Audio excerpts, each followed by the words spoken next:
지금 대한민국 여론이 그야말로 발칵 뒤집혔습니다. 계약이 날아갔는데 제품을 공짜로 준다고요? 이게 지금 말이 됩니까? 문제의 시작은 얼마 전 있었던 폴란드 정부의 차세대 잠수함 도입 사업 오르카 프로젝트입니다. 3,000톤급 잠수함 세척, 최대 8조 원이 걸린 이 사업에서 한국은 탈락했고 폴란드는 결국 스웨덴 사브를 선택했습니다. 보통이라면 여기서 끝 아닙니까? 그런데 한국은 왜 그걸 선물로 준다는 겁니까? 전 세계가 경악했습니다. 아니 대체 왜 그러는 겁니까? 여러분 그런데 말입니다. 이상한 일이 벌어지고 있습니다. 전 세계가 지금 이런 한국을 응원하기 시작했고 무기 구입을 고려하고 있던 강대국들조차 한국에 러브콜을 보내고 있다는 겁니다. 8조 원을 놓치고 77조를 벌어들이게 생긴 대한민국. 대체 무슨 일이 벌어진 걸까요? 그 전에 잠깐 1초 만에 누를 수 있는 좋아요 버튼을 꾹 눌러주시면 영상 제작에 아주 큰 힘이 됩니다. 그럼 바로 시작하겠습니다. 발트해가 얼어붙고 있었습니다. 비유가 아닙니다. 러시아 잠수함이 스웨덴 영해를 스쳤고 핀란드 해안에서는 정체불명의 수중 신호가 포착됐죠. 폴란드는 밤잠을 설쳤습니다. 나토 동맹이 있다고 해도 바다 밑에서 무슨 일이 벌어지는지는 아무도 장담할 수 없었으니까요. 저는 리처드 하트먼입니다. 전직 왕립해군 장교 출신이고 지금은 나토 연계 방산 리스크 자문관으로 일하고 있죠. 28년간 이 바닥에서 계약서의 행간을 읽어왔습니다. 감정이 아니라 기록으로 전쟁을 읽는 사람입니다. 그런 제가 폴란드의 오르카 프로젝트를 주시하고 있었습니다. 이건 단순한 무기 도입이 아니었습니다. 생존이었죠. 오르카, 폴란드어로 범고래를 뜻합니다. 3,000톤급 재래식 잠수함 3척을 도입하는 사업이었죠. 건조와 유지 보수까지 포함하면 최대 8조 원 규모입니다. 폴란드 해군 역사상 가장 큰 프로젝트였습니다. 경쟁은 치열했죠.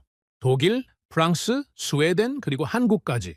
유럽의 강자들 사이에 아시아의 신흥 방산 강국이 끼어든 겁니다. 저는 런던의 사무실에서 화면을 노려보고 있었습니다. 폴란드 국방부 브리핑룸이 술렁이고 있었죠. 최종 결과 발표가 임박했습니다. 제 옆에는 동료 분석관 마크가 앉아 있었습니다. 리처드, 한국이 될 것 같아? 저는 고개를 저었습니다. 한화오션의 제안은 나쁘지 않았어. 기술력도 검증됐고 가격 경쟁력도 있었지. 하지만 폴란드는 결국 유럽을 택할 거야. 왜 그렇게 확신해? 지리야, 마크. 발트해에서 러시아와 대치하고 있는데 아시아 국가한테 잠수함을 맡기겠어? 정치적으로 설명이 안 되지? 제 예측은 맞았습니다. 화면에 결과가 떴죠. 스웨덴 사브 선정, 한화오션 탈락. 브리핑룸에서 박수가 터져 나왔습니다. 사브의 A-26 잠수함이 오르카의 주인이 된 겁니다. 저는 펜을 들어 메모했습니다. 한국 탈락, 예상대로, 그리고 한 줄을 더 적었죠. 무상양도 카드 회수 예상. 이 부분을 설명드려야겠습니다. 한국은 오르카 수주를 위해 특별한 카드를 꺼내 들었습니다. 퇴역 예정인 장보고함을 폴란드에 무상으로 양도하겠다는 제안이었죠. 장보고함은 한국 잠수함 역사의 1번 함입니다. 독일 209급을 기반으로 건조된 1200톤급 잠수함이죠. 낡았지만 상징성이 있는 배였습니다. 무상 양도라니 처음 들었을 때 저는 코웃음을 쳤습니다. 이 바닥에서 공짜는 없습니다. 무상 양도는 절충교역 카드였죠. 쉽게 말하면 이런 겁니다. 우리한테 잠수함 사업을 주면 퇴역함을 덤으로 드리겠습니다. 폴란드 해군이 운용 경험을 쌓을 수 있도록 하겠습니다. 그런 의미였죠. 문제는 이겁니다. 계약이 성사되지 않으면 이런 카드는 당연히 회수됩니다. 그게 상식이죠. 8조 원짜리 계약이 날아갔는데 왜 퇴역함을 공짜로 주겠습니까? 그건 바보짓이니까요. 저는 보고서를 작성하기 시작했습니다. 제목은 이랬죠. 오르카 프로젝트 사후 분석 한국의 대응 예측. 마크가 제 어깨 너머로 화면을 봤습니다. 한국이 무상 양도를 철회할 거라고 보는 거야? 당연하지. 계약이 사라졌는데 카드를 유지할 이유가 없어. 한국은 실리적인 국가야. 감정적으로 움직이지 않지. 하지만 폴란드는 한국 방산의 최대 고객이잖아. K2 전차, K9 자주포, FA 기쇼버 전투기까지 32조 원어치를 사갔는데 그건 그거고 이건 이거야. 사업은 사업이지. 계약 없는 선의는 이 바닥에서 통하지 않아. 저는 그렇게 확신했습니다. 28년간 수십 개 국가의 방산 거래를 분석해왔죠. 패턴은 항상 같았습니다. 탈락한 국가는 조용히 짐을 쌉니다. 미련 없이 떠나죠. 그게 프로페셔널한 태도니까요. 며칠이 지났습니다. 저는 한국 국방부의 반응을 기다렸죠. 공식 발표가 나올 거라고 예상했습니다. 무상양도 재검토 혹은 철회 그런 내용이요? 그런데 이상했습니다. 아무 소식이 없었죠. 저는 서울발 뉴스를 뒤지기 시작했습니다. 한국 언론들은 오르카 탈락 소식을 대대적으로 보도하고 있었죠. 반응은 예상대로였습니다. 아쉽다. 다음 기회를 노리자. 유럽 시장 진출은 쉽지 않다. 그런 논조였습니다. 하지만 무상 양도에 대한 언급은 거의 없었습니다. 마치 그 카드가 존재하지 않는 것처럼요. 저는 불안해지기 시작했습니다. 뭔가 놓치고 있는 게 있는 것 같았죠. 그때 연락이 왔습니다. 폴란드 국방부에서 일하는 옛 동료 야체크였죠. 리처드, 이상한 일이 벌어지고 있어. 무슨 일인데? 한국이 무상 양도를 철회하지 않고 있어. 저는 순간 귀를 의심했습니다. 뭐라고? 계약이 날아갔는데? 그래, 나도 믿기 힘들어. 그런데 한국 국방부가 공식적으로 철회 의사를 밝히지 않고 있어. 재검토 중이라는 말만 반복하고 있지. 재검토? 무슨 재검토? 줄 이유가 없잖아. 나도 모르겠어. 그래서 전화한 거야. 네가 분석 좀 해줘. 전화를 끊고 저는 한동안 멍하니 앉아 있었습니다. 이건 제 28년 경력에서 처음 보는 상황이었죠. 계약이 깨지면 카드도 접는 게 이 세계의 문법입니다. 국가는 늘 약속보다 이익을 택하죠. 저는 그걸 수십 번 확인해 왔습니다. 그런데 한국은 다른 움직임을 보이고 있었습니다. 저는 다시 보고서를 열었습니다. 그리고 한 문장을 지웠죠. 무상 양도 카드 회수 예상. 대신 이렇게 적었습니다. 상황 관찰 필요. 마크가 다가왔습니다. 리처드, 표정이 왜 그래? 한국이 움직이지 않아. 철회 안 한다고? 아직 모르겠어. 하지만 뭔가 이상해. 이건 내가 아는 패턴이 아니야. 저는 창밖을 바라봤습니다. 런던의 회색 하늘 아래 제 머릿속은 복잡하게 돌아가고 있었죠. 한국은 왜 카드를 접지 않는 겁니까? 8조 원을 잃고도 왜 손을 내밀고 있는 겁니까? 이건 호의입니까? 전략입니까? 아니면 제가 모르는 다른 무언가입니까? 저는 그날 밤 잠을 설쳤습니다. 28년간 쌓아온 제 분석 프레임이 흔들리는 느낌이었죠. 국가는 이익을 택한다. 그게 제 기본 전제였습니다. 그런데 한국은 그 전제를 비웃는 것 같았습니다. 며칠 후 더 이상한 소식이 들려왔습니다. 한국 국방부 내부에서 재검토라는 단어가 계속 흘러나오고 있었죠. 철회도 아니고 확정도 아닌 애매한 신호였습니다. 저는 야체크에게 다시 전화했습니다. 폴란드 쪽 분위기는 어때? 솔직히 혼란스러워. 우리도 한국이 왜 이러는지 모르겠거든. 폴란드가 요청한 거 아니야? 계속 양도해달라고? 아니, 그런 적 없어. 오히려 우리가 당황하고 있어. 계약도 없는데 왜 주겠다는 건지. 저는 전화기를 내려놓고 깊은 한숨을 쉬었습니다. 이건 제가 예측할 수 없는 영역이었죠. 방산업계에서는 벌써 소문이 퍼지고 있었습니다. 한국이 무상 양도를 유지할 것 같다. 아니다, 곧 철회할 것이다. 의견이 분분했죠. 하지만 대부분의 전문가들은 제 생각과 같았습니다. 한국은 결국 철회할 것이다. 그게 합리적인 선택이니까. 8조 원짜리 계약이 날아갔는데 퇴역함을 공짜로 주는 건 바보짓이다. 한국은 그렇게 어리석은 나라가 아니다. 저도 그렇게 믿고 싶었습니다. 제 분석이 틀리지 않았다고, 국가는 결국 이익을 택한다고, 한국도 예외가 아니라고. 그런데 시간이 지날수록 불안감은 커져갔습니다. 한국은 여전히 침묵하고 있었죠. 카드를 테이블 위에 그대로 둔 채로요. 저는 보고서에 새로운 항목을 추가했습니다. 시나리오 분석, 시나리오 A. 한국이 무상 양도를 철회한다. 가장 합리적인 선택이다. 계약 없는 카드는 의미가 없다. 시나리오 B. 한국이 무상 양도를 유지한다. 비합리적이지만 장기적인 전략일 수 있다. 폴란드와의 관계 유지, 유럽 시장에서의 이미지 관리. 시나리오 C. 한국이 조건부 양도를 제한한다. 완전한 무상은 아니지만 상징적인 조건을 붙여 양도를 진행한다. 저는 세 가지 시나리오를 적어놓고 확률을 계산했습니다. 시나리오 A가 70%, 시나리오 B가 20%, 시나리오 C가 10%. 마크가 물었습니다. 결론은 뭐야? 아직 모르겠어. 하지만 한국이 뭘 선택하든 이건 중요한 신호가 될 거야. 무슨 신호? 한국이 어떤 나라인지 보여주는 신호. 약속을 지키는 나라인지 아니면 이익을 택하는 나라인지 저는 그렇게 말하면서도 확신이 없었습니다. 28년간 저는 국가를 평가해왔죠. 대부분의 국가는 이익을 택했습니다. 그게 정상이었죠. 그런데 한국은 정상적인 행동을 하지 않고 있었습니다. 발트해의 긴장은 계속되고 있었습니다. 러시아는 여전히 위협적이었고 폴란드는 여전히 불안해했죠. 오르카 프로젝트는 끝났지만 진짜 이야기는 이제 막 시작되려 하고 있었습니다. 저는 화면을 닫고 창밖을 바라봤습니다. 한국은 지금 무슨 생각을 하고 있는 겁니까? 8조 원을 잃고도 왜 웃고 있는 겁니까? 아직 끝난 게 아닐 수도 있다. 저는 그런 불안한 예감을 떨칠 수 없었습니다. 일주일이 지났습니다. 저는 여전히 한국을 주시하고 있었죠. 무상양도 철회 발표가 나올 거라고 기다렸습니다. 그게 정상적인 수순이니까요. 계약이 날아갔는데 카드를 유지할 이유가 없습니다.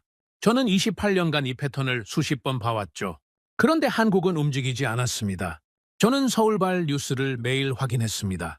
한국 국방부는 검토 중이라는 말만 반복하고 있었죠. 철회도 아니고 확정도 아닌 이상하게 애매한 태도였습니다. 저는 점점 초조해지기 시작했습니다. 마크가 커피를 들고 제 책상으로 왔습니다. 리처드, 아직도 한국 건 보고 있어? 응? 이해가 안 돼서? 뭐가? 무상양도 말이야. 왜 안 접지? 마크는 어깨를 으쓱했습니다. 그냥 느린 거 아닐까? 관료제가 원래 그렇잖아. 아니야. 한국은 느린 나라가 아니야. 결정이 빠르지. 특히 방산 쪽은. 저는 화면을 가리켰습니다. 한국이 폴란드와 체결한 계약 목록이 떠 있었죠. 이거 봐. K2 전차 180대, K9 자주포 212문, FA50 경공격기 48대. 총 32조 원어치야. 협상 시작부터 계약까지 2년도 안 걸렸어. 빠르긴 하네. 한국은 결정을 미루는 나라가 아니야. 그런데 지금 무상양도권은 결론을 안 내리고 있어. 이건 뭔가 다른 계산이 있다는 뜻이야. 저는 그렇게 말하면서도 확신이 없었습니다.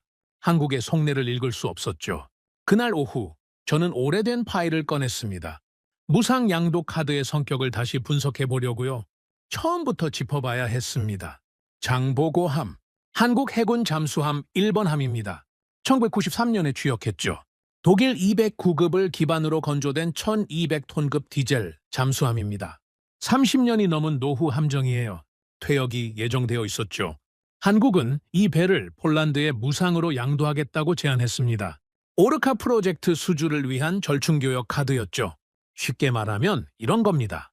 우리한테 8조 원짜리 잠수함 사업을 맡기면 퇴역함을 덤으로 드리겠습니다. 폴란드 해군이 잠수함 운용 경험을 미리 쌓을 수 있도록 하겠습니다. 나쁘지 않은 제안이었습니다. 폴란드는 잠수함 운용 경험이 거의 없었거든요. 장보고함을 먼저 받아서 훈련하면 나중에 신형 잠수함을 도입했을 때 적응이 빠르겠죠. 한국 입장에서도 손해보는 장사는 아니었습니다. 어차피 퇴역시킬 배니까요. 해체 비용을 아끼고 외교적 선의까지 얻는 셈이죠. 문제는 전제 조건이었습니다. 이 카드는 오르카 수주를 전제로 한 거였죠. 계약이 성사되면 양도한다. 그게 약속이었습니다. 반대로 말하면 계약이 깨지면 카드도 사라지는 게 당연했죠. 저는 메모를 적었습니다. 절충교역의 본질. 그 아래 한 문장을 더 썼죠. 카드는 계약과 함께 사라진다. 이게 이 바닥의 상식입니다. 저는 수십 개 국가의 방산 거래를 분석해왔죠. 패턴은 항상 같았습니다. 수주에 성공하면 카드를 이행하고 실패하면 회수합니다. 그게 프로페셔널한 태도죠. 감정이 끼어들 자리가 없습니다. 그런데 한국은 카드를 접지 않고 있었습니다. 저는 야체크에게 다시 연락했습니다. 폴란드 쪽에서 한국에 뭔가 요청한 거 없어? 무슨 요청? 무상양도 유지해달라고. 그런 거 없어. 우리도 당황하고 있다니까. 계약이 깨졌는데 왜 주겠다는 건지 모르겠어. 한국 대사관이나 국방부 쪽에서 접촉은 있긴 했어. 근데 구체적인 얘기는 안 하더라. 그냥 검토 중이라고만 했대. 저는 전화를 끊고 한동안 생각에 잠겼습니다. 이건 점점 이상해지고 있었죠. 다음 날 저는 방산업계 동료들과 화상회의를 했습니다. 주제는 한국의 무상양도권이었죠. 참석자는 4명이었습니다. 프랑스의 장피에르, 독일의 클라우스, 미국의 마이크, 그리고 저. 장피에르가 먼저 입을 열었습니다. 한국이 무상양도를 유지한다고? 말도 안 돼. 클라우스가 고개를 끄덕였죠. 동의해. 계약이 없는데 왜 줘? 그건 선례가 되면 안 돼.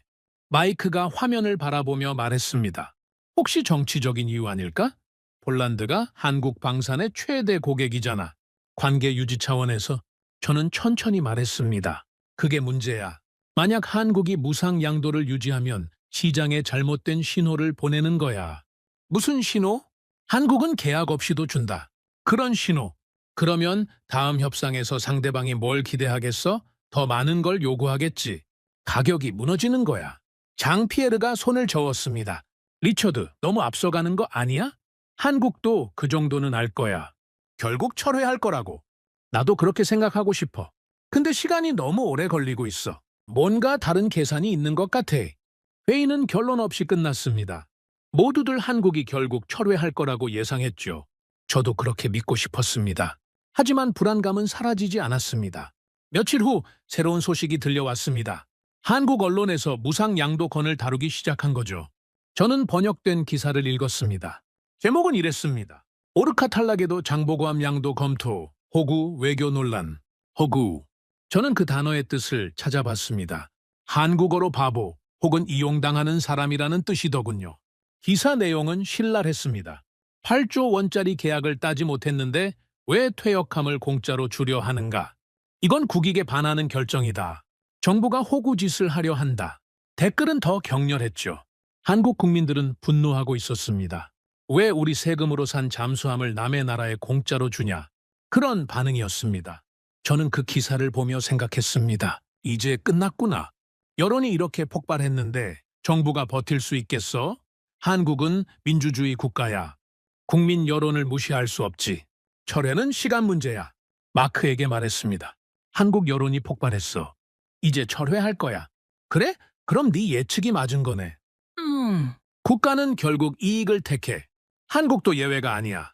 저는 그렇게 확신했습니다. 보고서의 최종 결론을 적으려고 했죠. 한국 무상양도 철회 예상, 여론 압박으로 인한 정책 선회. 그런데 그 순간 야체크에게서 긴급 연락이 왔습니다. 리처드, 이상한 움직임이 있어. 뭔데? 대통령실 쪽 라인이 움직였다는 말이 돌고 있어. 대통령실? 무슨 뜻이야?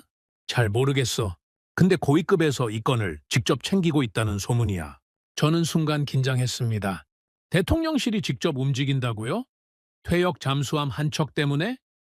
이건 단순한 방산 거래가 아니라는 뜻이었습니다. 야체크 확실한 거야. 확실하진 않아. 소문이야. 근데 한국 국방부에 확인 요청했더니 확인해 줄 수 없다는 답만 반복하더라. 회의가 열렸어? 안 열렸어? 그것도 몰라. 아무도 공식 확인을 안 해. 그런데 이상한 건 말이야. 뭐가? 철회라는 단어가 끝까지 안 나와. 검토 중, 논의 중 그 말만 반복해. 만약 철회할 거였으면 벌써 나왔어야 하거든. 저는 전화를 끊고 한동안 멍하니 앉아 있었습니다. 머릿속이 복잡하게 돌아갔죠. 철회가 나와야 정상입니다. 여론이 폭발했고 계약도 없는데 퇴역함을 공짜로 주는 건 정치적 자살 행위니까요. 어떤 정부도 그런 결정을 쉽게 내리지 않습니다. 그런데 철회 준비의 흔적이 안 보였습니다. 보통 철회를 준비하면 사전 작업이 있거든요. 언론의 배경 설명을 흘리고 여론을 다독이고 명분을 쌓죠. 한국 정부는 그런 걸 전혀 하지 않고 있었습니다. 저는 다시 보고서를 열었습니다. 그리고 결론을 수정했죠. 한국 무상양도 철회 예상을 지웠습니다. 대신 이렇게 적었습니다. 방향성 불확실. 단 유지 가능성 상승 중. 마크가 다가왔습니다. 리처드, 결론 바꿨어? 뭔가 이상해. 뭐가? 철회할 거면 벌써 했어야 해. 여론이 저렇게 폭발했는데 왜 안 해? 그냥 시간이 걸리는 거 아닐까? 아니야. 한국 정부가 이렇게 느릴 리가 없어. 32조 원어치 계약을 2년 만에 처리한 나라야. 결정이 빠르지. 저는 창밖을 바라봤습니다. 런던의 하늘은 여전히 흐렸죠. 마크, 내 경험상 이런 경우는 두 가지야. 하나는 정말 결정을 못 내린 거. 내부에서 의견이 갈려서. 다른 하나는 이미 결정이 났는데 발표 시점을 재고 있는 거. 그럼 어떤 결정? 저는 천천히 말했습니다. 유지. 나는 점점 그렇게 보고 있어. 왜? 철회할 거였으면 벌써 명분 쌓기를 시작했어야 해. 그런데 한국 정부는 그냥 조용히 있어. 검토 중이라는 말만 반복하면서 이건 확정이 아니라면 설명이 안 되는 방향이야. 마크는 고개를 갸웃거렸습니다. 근데 왜 8조 원을 잃었는데 왜 유지해? 나도 몰라. 그게 문제야. 저는 정말 몰랐습니다. 28년간 쌓아온 제 분석 프레임으로는 이해가 안 됐죠. 국가는 이익을 택한다. 그게 제 기본 전제였습니다. 한국은 그 전제에서 벗어나는 행동을 하고 있었습니다. 며칠이 더 지났습니다. 업계에서는 소문이 퍼지기 시작했죠. 한국이 무상 양도를 유지할 것 같다. 확정은 아니지만 방향은 그쪽이다.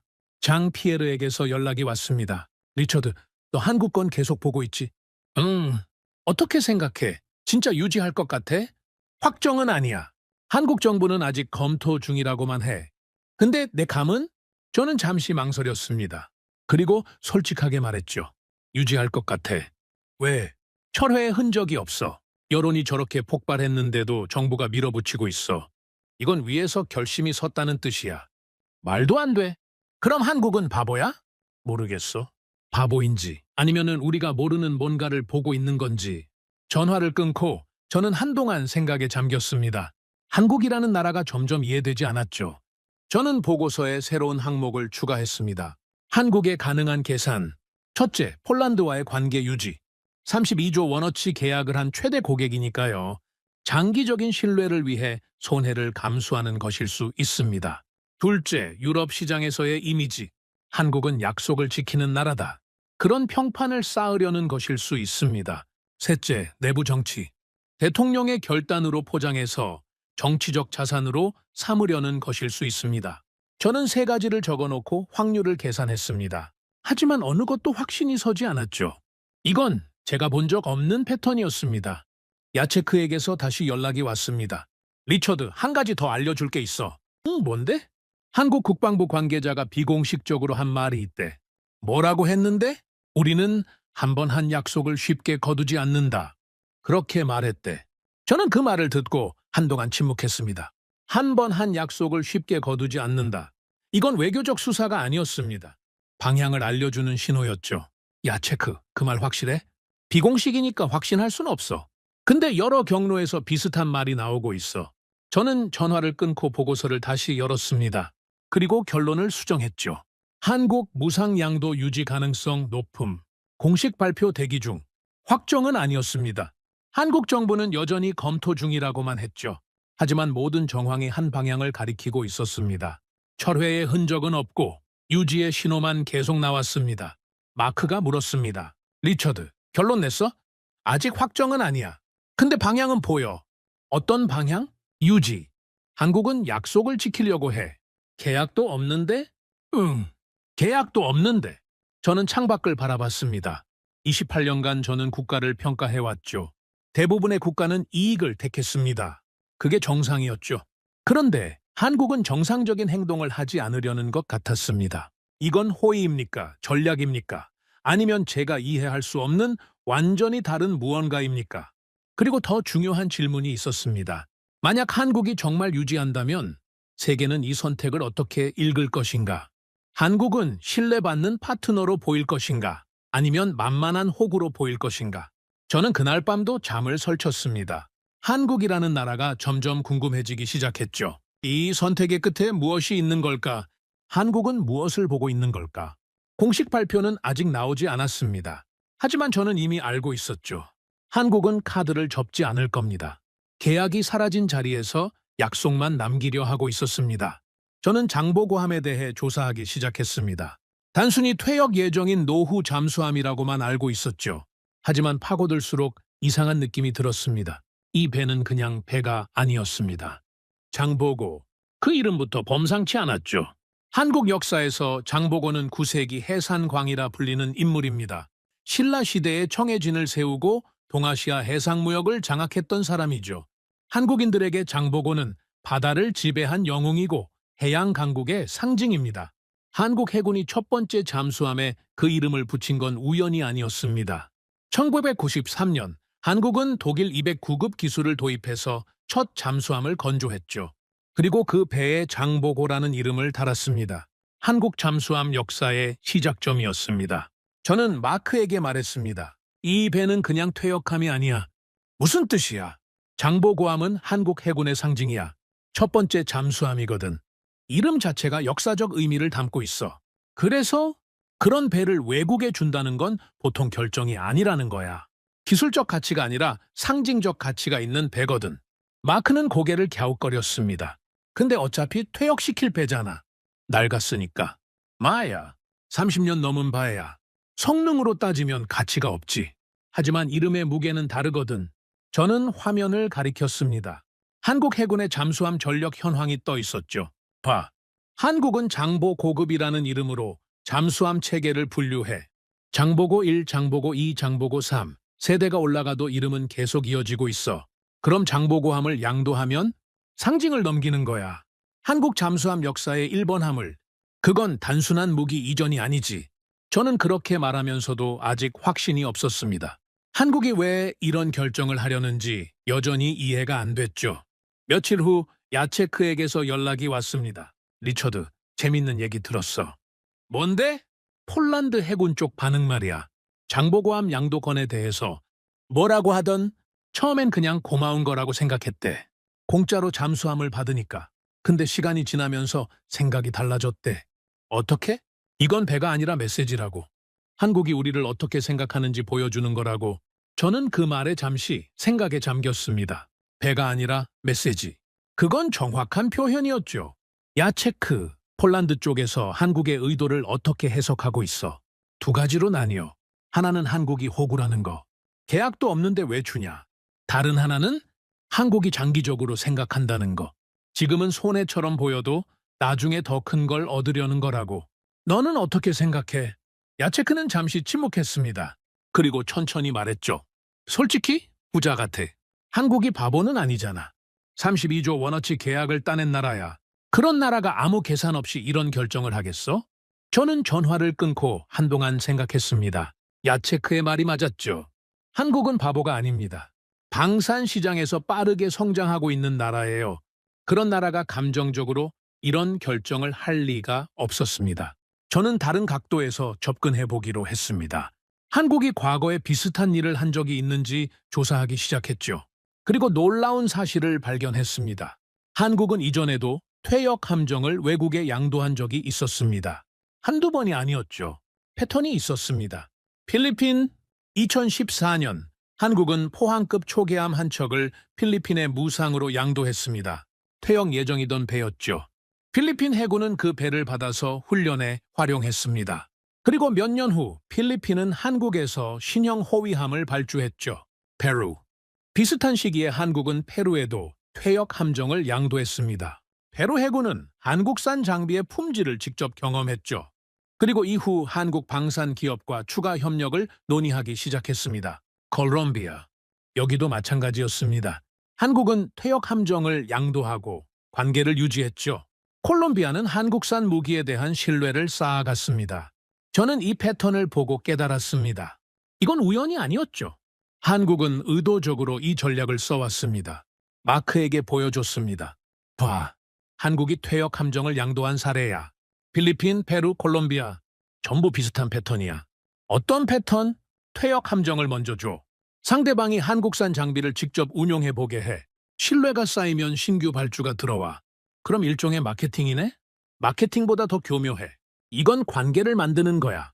한번 한국산 장비를 쓰면 정비도 한국에서 받아야 하고 부품도 한국에서 사야 해. 자연스럽게 의존 관계가 생기는 거지. 마크는 고개를 끄덕였습니다. 영리하네. 영리한 정도가 아니야. 이건 장기 전략이야. 단기적으로는 손해처럼 보여도 장기적으로는 시장을 확보하는 거거든. 저는 화면을 바라보며 생각했습니다. 한국이 폴란드에 장보고함을 양도하려는 것도 같은 맥락이었죠. 오르카 프로젝트는 실패했지만 관계는 유지하려는 겁니다. 지금 당장은 손해처럼 보여도 나중에 다른 기회가 올 때 유리한 위치를 점하려는 거죠. 하지만 한 가지 의문이 남았습니다. 이전 사례들은 대부분 작은 규모의 거래였죠. 초계함이나 순찰정 수준이었습니다. 장보고함은 다릅니다. 잠수함이에요. 그것도 한국 해군의 1번 함이죠. 상징적 가치가 훨씬 큽니다. 그리고 더 중요한 건 이전 사례들은 계약이 있는 상태에서 추가로 제공한 거였습니다. 폴란드 거는 달라요. 계약이 깨진 상황에서 약속을 유지하려는 거죠. 선례가 없었습니다. 저는 장피에르에게 연락했습니다. 한국의 퇴역 함정 양도 사례 알아? 어느 정도는 필리핀 거는 들었어. 어떻게 생각해? 영리하다고 생각했지. 퇴역 함정으로 시장을 여는 전략이잖아. 폴란드 거는 어떻게 봐? 장피에르는 잠시 침묵했습니다. 그리고 천천히 말했죠. 솔직히 다르다고 생각해. 이전 사례들은 계약이 있는 상태에서 한 거야. 이번엔 계약이 없잖아. 그래서 한국이 진짜로 유지하면 이건 완전히 새로운 메시지가 돼. 계약이 깨져도 우리는 약속을 지킨다. 그런 메시지. 시장에서 어떻게 읽힐 것 같아? 두 가지로 나뉠 거야. 한국을 호구로 보는 시각, 그리고 한국을 신뢰할 수 있는 파트너로 보는 시각. 어느 쪽이 이길 것 같아? 장피에르는 한숨을 쉬었습니다. 모르겠어. 그건 한국이 앞으로 어떻게 하느냐에 달렸지. 전화를 끊고 저는 창밖을 바라봤습니다. 런던의 하늘은 여전히 흐렸죠. 하지만 제 머릿속은 점점 맑아지고 있었습니다. 중요한 건 넘겼느냐가 아니었습니다. 넘길 수 있다는 태도 자체가 메시지였죠. 한국은 행동으로 말하고 있었습니다. 우리는 이런 나라다. 계약이 깨져도 관계는 버리지 않는다. 그런 메시지를 전 세계에 보내고 있었습니다. 저는 보고서를 다시 열었습니다. 그리고 새로운 섹션을 추가했죠. 한국의 방산 외교 전략 분석. 첫째, 퇴역 함정을 관계 구축의 도구로 활용한다. 단기적 손실을 감수하고 장기적 신뢰를 쌓는다. 둘째, 한 번 관계를 맺으면 쉽게 끊지 않는다. 계약이 깨져도 연결고리를 유지한다. 셋째, 이 전략은 실제로 효과가 있었다.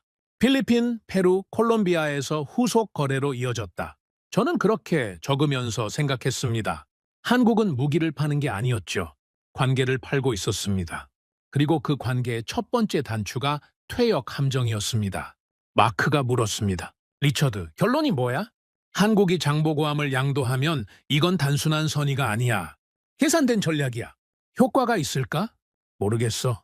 하지만 한 가지는 확실해. 뭔데? 지금 전 세계 방산업계가 한국을 보고 있어. 한국이 어떤 선택을 하든 그건 앞으로 한국의 평판을 결정할 거야. 저는 화면을 닫고 의자에 기대 앉았습니다. 28년간 이 바닥에서 일하면서 이런 상황은 처음 봤죠. 한 국가가 계약 없이도 약속을 지키려 하는 모습. 그건 제가 알던 세계의 문법이 아니었습니다. 그날 저녁 저는 클라우스에게 연락했습니다. 독일 방산업계의 베테랑이죠. 클라우스, 한국 건 어떻게 보고 있어? 관심 있게 보고 있지. 다들 그래. 다들이라니? 유럽 방산업계 전체가 주목하고 있어. 한국이 어떤 결정을 내리는지. 왜? 왜냐면 이건 선례가 될 수 있거든. 계약이 깨진 상황에서 약속을 유지하는 게 가능하다는 걸 보여주면 그건 새로운 기준이 돼. 그게 좋은 건가? 나쁜 건가? 클라우스는 웃었습니다. 입장에 따라 다르지. 한국 경쟁자 입장에서는 나쁜 거야. 한국이 신뢰를 무기로 쓰기 시작하면 따라잡기 힘들거든. 하지만 구매자 입장에서는 좋은 거지. 한국과 거래하면 안심할 수 있다는 뜻이니까. 너는 어떻게 생각해? 솔직히? 부럽지. 독일은 그렇게 못해. 우리는 규정과 절차에 묶여 있거든. 계약이 깨지면 끝이야. 유연하게 대응하는 게 불가능해. 한국은 가능하다는 거네? 그런 것 같아. 한국은 결정이 빠르고 유연해. 그게 강점이야. 전화를 끊고 저는 한동안 생각에 잠겼습니다. 클라우스의 말이 맞았죠. 한국의 강점은 기술만이 아니었습니다. 결정의 속도와 유연성. 그게 한국을 다른 경쟁자들과 구별하게 만들고 있었습니다. 며칠 후 업계에서 이상한 움직임이 감지됐습니다. 여러 국가의 방산 담당자들이 한국의 움직임을 메모하기 시작했다는 거죠. 야체크가 말했습니다. 리처드, 재밌는 거 알아? 뭔데? 캐나다 쪽에서 한국에 관심을 보이기 시작했대. 캐나다 잠수함 때문에. 정확히는 모르겠어. 근데 한국의 퇴역 함정 양도 정책에 대해 문의했다더라. 저는 그 말에 놀랐습니다. 캐나다는 잠수함 전력이 취약한 나라죠. 오래된 빅토리아급 잠수함을 운용하고 있는데 고장이 잦아서 문제가 많았습니다. 캐나다가 한국산 잠수함에 관심이 있다는 거야? 아직은 관심 단계야. 하지만 한국이 폴란드의 장보고함을 양도하면 캐나다도 비슷한 걸 기대할 수 있잖아. 저는 고개를 끄덕였습니다. 이게 바로 한국이 노리는 거였죠. 장보고함 양도가 성사되면 그건 다른 국가들에게 신호가 됩니다. 한국과 관계를 맺으면 이런 혜택을 받을 수 있다. 그런 메시지죠. 저는 보고서에 한 줄을 더 추가했습니다. 폴란드 거는 시작점이다. 한국은 더 큰 그림을 그리고 있다. 마크가 물었습니다. 리처드, 한국이 정말 그렇게까지 생각하고 있을까? 모르겠어. 하지만 정황은 그렇게 가리키고 있어. 그럼 한국은 천재야? 저는 웃었습니다. 천재인지는 몰라. 하지만 우리가 생각하는 것보다 훨씬 장기적으로 생각하고 있는 건 분명해. 저는 창밖을 바라봤습니다. 해가 지고 있었죠. 런던의 하늘이 붉게 물들고 있었습니다. 장보고함, 한국 잠수함 역사의 1번 함, 30년 넘게 바다를 지킨 바에 이제 퇴역을 앞두고 있지만 마지막 임무가 남아 있었습니다. 폴란드로 가서 새로운 관계의 시작점이 되는 것.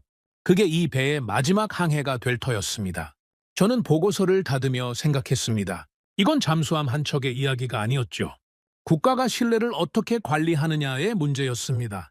한국은 행동으로 답을 보여주려 하고 있었습니다. 그리고 전 세계가 그 답을 기다리고 있었죠. 저는 그날 밤 오랜만에 편하게 잠들었습니다. 아직 끝나지 않은 이야기였지만 방향은 보이기 시작했죠. 한국이 어떤 선택을 하든 이건 역사에 남을 결정이 될 거였습니다. 이제 진짜 이야기가 시작되려 하고 있었습니다. 저는 더 깊이 파고들기로 했습니다. 한국의 퇴역 함정 양도 사례를 하나씩 추적하기 시작했죠. 패턴이 있다면 증거가 있어야 했습니다. 감으로 보고서를 쓸 수는 없으니까요. 첫 번째 목표는 필리핀이었습니다. 저는 마닐레에 있는 옛 동료에게 연락했습니다. 로베르토라는 친구였죠. 필리핀 국방부 자문관 출신이에요. 은퇴 후에도 업계 소식에 밝은 사람이었습니다. 로베르토, 한국이 필리핀의 함정을 양도한 건 알지? 물론이지. 포항급 초계함 말하는 거잖아. 그 건에 대해 자세히 알고 싶어. 어떻게 진행됐는지. 로베르토는 잠시 침묵했습니다. 그리고 천천히 말하기 시작했죠. 2014년이었어. 한국이 퇴역 예정인 포항급 초계함을 우리한테 무상으로 양도하겠다고 제안했지. 처음엔 다들 의아해했어. 왜 공짜로 주겠다는 거지? 무슨 속셈이 있는 거 아니야? 반응이 어땠어? 군 내부에서는 환영하는 분위기였지. 우리 해군은 장비가 부족했거든. 제대로 된 초계함이 없었어. 한국이 준다면 당연히 받아야지 그런 생각이었어. 정치권은 거기서 논란이 있었지. 일부는 공짜 점심은 없다고 했어. 한국이 뭔가를 노리고 있을 거라고. 하지만 결국 받기로 했어. 거절할 이유가 없었으니까. 저는 메모를 하며 물었습니다. 그 배를 받고 나서 어떻게 됐어? 우리 해군이 직접 운용해봤지. 한국 기술진이 와서 훈련도 시켜줬어. 정비 방법, 운용 노하우, 그런 것들을 다 알려줬지. 품질은 어땠어? 솔직히 놀랐어. 퇴역함이라고 해서 낡은 고철 덩어리일 줄 알았거든. 근데 상태가 좋았어. 한국이 양도 전에 정비를 해서 보낸 거야. 우리 입장에서는 거의 3배나 다름없었지. 저는 그 말에 주목했습니다. 한국은 그냥 퇴역함을 넘긴 게 아니었죠. 정비까지 해서 보냈습니다. 받는 쪽이 바로 쓸 수 있도록요. 이건 단순한 양도가 아니라 서비스였습니다. 로베르토, 그 이후에 한국과 추가 거래가 있었어? 있었지. 그게 핵심이야. 로베르토의 목소리가 진지해졌습니다. 포항급 초계함을 받고 나서 우리 해군의 한국에 대한 인식이 완전히 바뀌었어. 한국산 장비가 이 정도 품질이라면 신형 함정도 한국에서 사면 되겠다. 그런 생각이 퍼졌지. 실제로 계약이 성사됐어? 응! 몇 년 후에 한국에서 호위함을 발주했어. 호세 리잘급이라고 불러. 2600톤급 호위함 2척을 한국에서 건조해서 받았지. 저는 숫자를 확인했습니다. 호세 리잘급 호위함 계약 규모는 약 4억 달러. 한화로 5천억 원이 넘는 금액이었죠. 잠깐, 그러면 한국은 퇴역 초계함 한 척을 공짜로 주고 5단억 원짜리 계약을 따낸 거야? 그렇게 볼 수 있지. 물론 직접적인 연결은 아니야. 우리가 호위함을 발주한 건 여러 가지 이유가 있었어. 하지만 한국에 대한 신뢰가 쌓인 게 결정적이었지. 포항급 초계함을 운용해보면서 한국산 장비를 믿게 됐거든. 저는 전화를 끊고 한동안 생각에 잠겼습니다. 이건 명확한 패턴이었죠. 퇴역 함정 무상 양도, 운용 경험 축적, 신뢰 형성, 신규 발주. 한국은 이 공식을 정확하게 실행하고 있었습니다. 마크에게 말했습니다. 필리핀 건 확인했어. 한국이 퇴역 초계함을 주고 나중에 5천억 원짜리 호위함 계약을 따냈어. 진짜? 그럼 투자 대비 수익이 엄청나네. 그렇지. 퇴역함 한 척의 가치가 얼마겠어. 해체 비용을 생각하면 오히려 짐이야. 근데 그걸 외교 도구로 바꾼 거지? 저는 다음 목표로 넘어갔습니다. 페루였죠. 페루 쪽 연락은 좀 더 어려웠습니다. 직접 아는 사람이 없었거든요. 하지만 클라우스가 리마에 있는 독일 무관 출신과 연결해줬습니다. 한스라는 사람이었죠. 한스, 한국이 페루의 함정을 양도한 건 알아? 알지.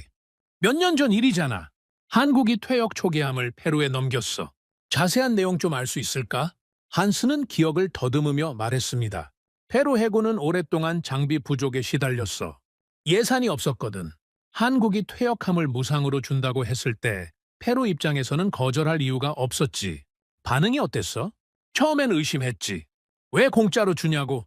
하지만 한국 측이 설명을 잘 했어. 우리는 남미 시장에 관심이 있다. 페루와 장기적인 관계를 맺고 싶다. 그런 식으로 솔직했네. 그게 오히려 신뢰를 줬어. 속셈을 숨기지 않았으니까. 페루 측도 이해했지. 한국이 시장을 열려고 하는 거구나. 그래도 우리한테 손해볼 건 없으니까 받자. 저는 메모를 계속했습니다.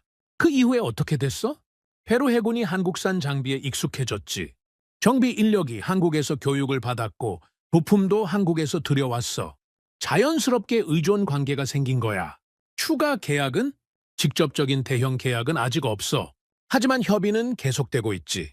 페루가 해군 현대화를 추진하면 한국이 유력한 후보가 될 거야. 이미 한국산 장비를 쓰고 있으니까. 저는 고개를 끄덕였습니다.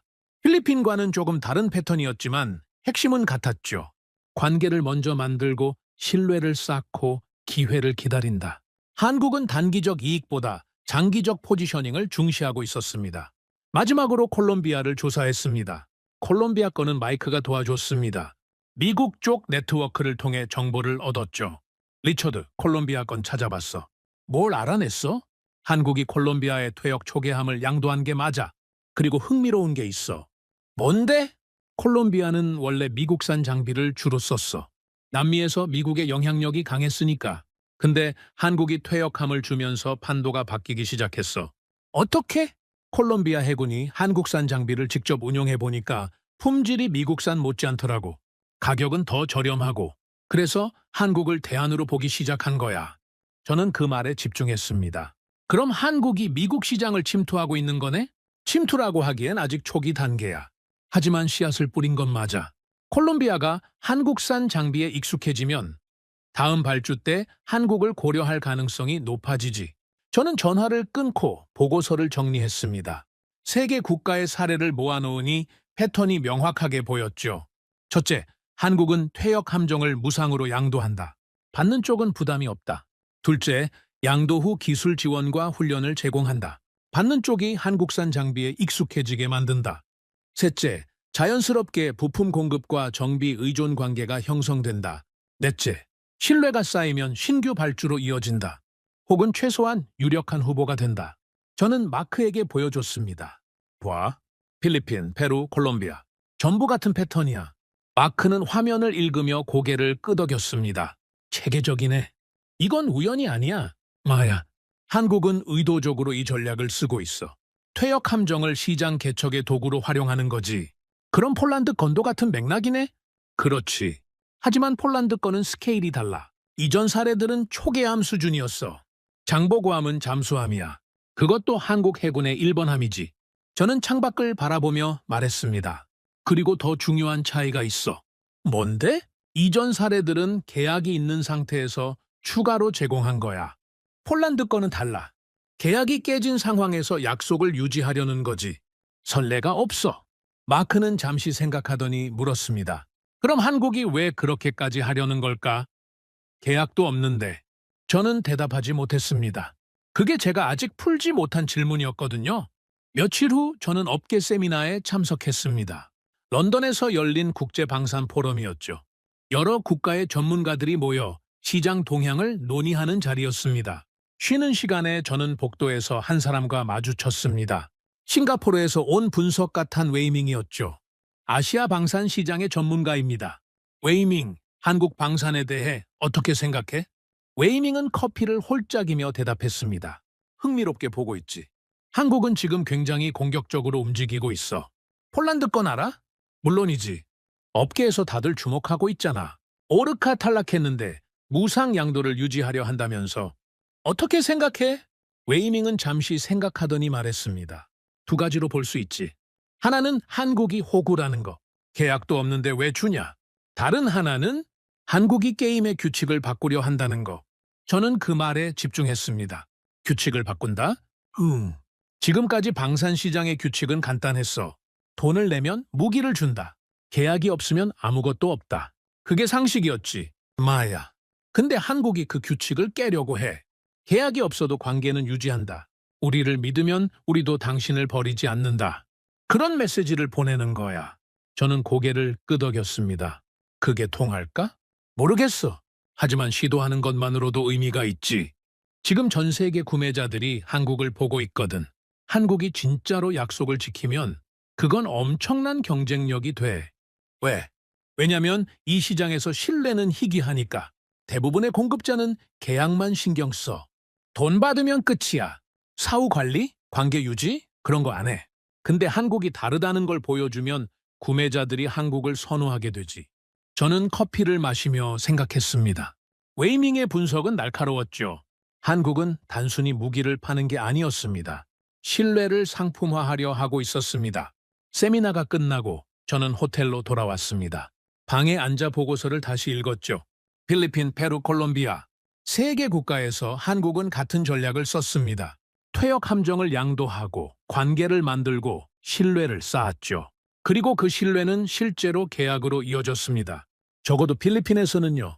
폴란드 건은 그 전략의 연장선이었습니다. 하지만 스케일이 달랐죠. 장보고함은 초계함이 아니라 잠수함입니다. 상징적 가치가 훨씬 큽니다.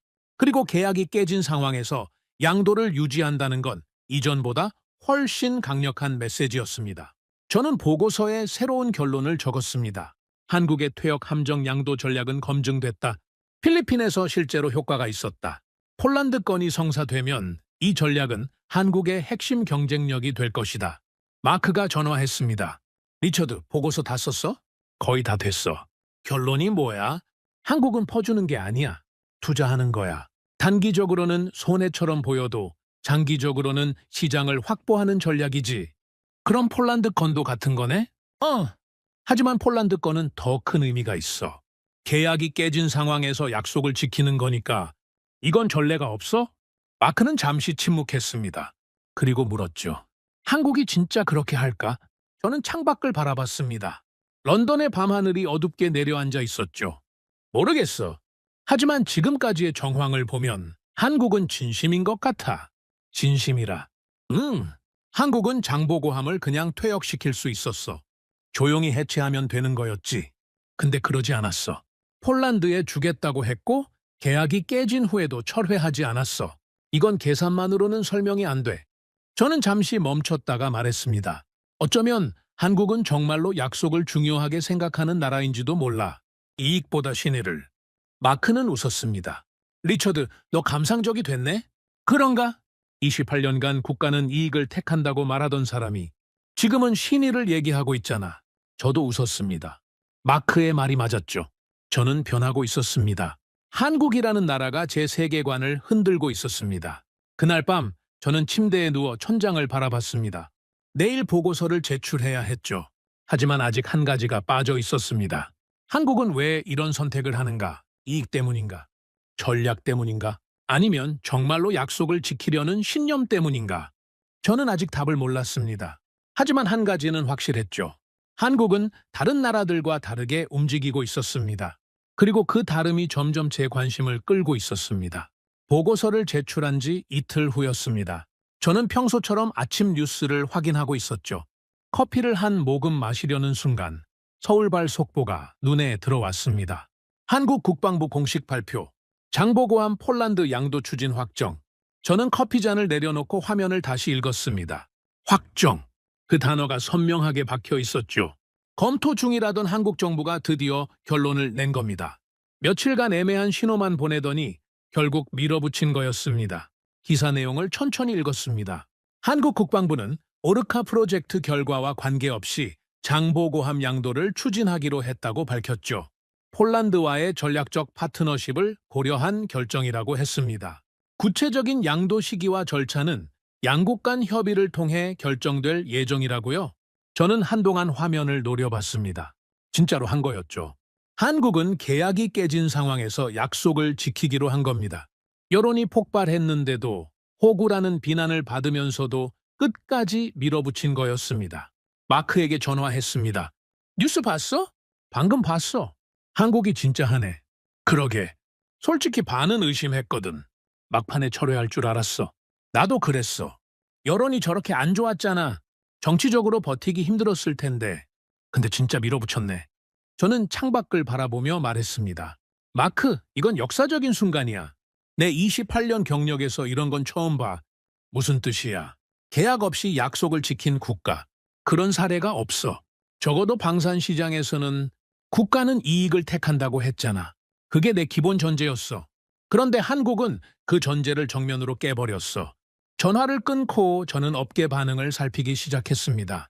예상대로 난리가 나고 있었죠. 이메일이 쏟아지고 메시지가 폭주했습니다. 장 피에르에게서 메시지가 왔습니다. 리처드, 한국 뉴스 봤어? 믿을 수가 없어. 나도 놀랐어. 프랑스 쪽에서 난리야. 다들 한국이 미쳤다고 해. 어떤 반응이야? 두 가지로 나뉘어. 한쪽은 한국이 호구라고 해. 계약도 없는데 왜 주냐고. 8조 원을 잃고도 웃으면서 선물을 준다고. 미친 거 아니냐고. 다른 쪽은 한국이 대단하다고 해. 저런 결정을 내릴 배짱이 있다고. 눈앞의 손실보다 장기적인 신뢰를 택한 거라고. 우리는 저렇게 못한다고. 저는 고개를 끄덕였습니다. 예상한 반응이었죠. 한국의 결정은 해석에 따라 완전히 다르게 읽힐 수 있었습니다. 호구냐 전략가냐. 그 판단은 시간이 지나야 알 수 있을 터였습니다. 클라우스에게서도 연락이 왔습니다. 리처드, 독일 쪽 분위기가 심상치 않아. 어떤데? 한국 때문에 긴장하고 있어. 만약 한국이 이런 식으로 신뢰를 쌓아가면 유럽 방산업체들이 경쟁에서 밀릴 수 있거든. 그렇게까지? 응. 생각해봐. 구매자 입장에서 누구한테 사겠어? 계약만 신경 쓰는 업체? 아니면 계약이 깨져도 약속을 지키는 업체? 답은 뻔하잖아. 저는 그 말에 잠시 생각에 잠겼습니다. 클라우스의 지적은 날카로웠죠. 한국의 이번 결정은 단순한 외교적 제스처가 아니었습니다. 경쟁 구도 자체를 바꿀 수 있는 움직임이었죠. 클라우스, 독일 업체들이 어떻게 대응하려고 해? 아직 모르겠어. 솔직히 대응 방법이 없어. 우리는 저렇게 못하거든.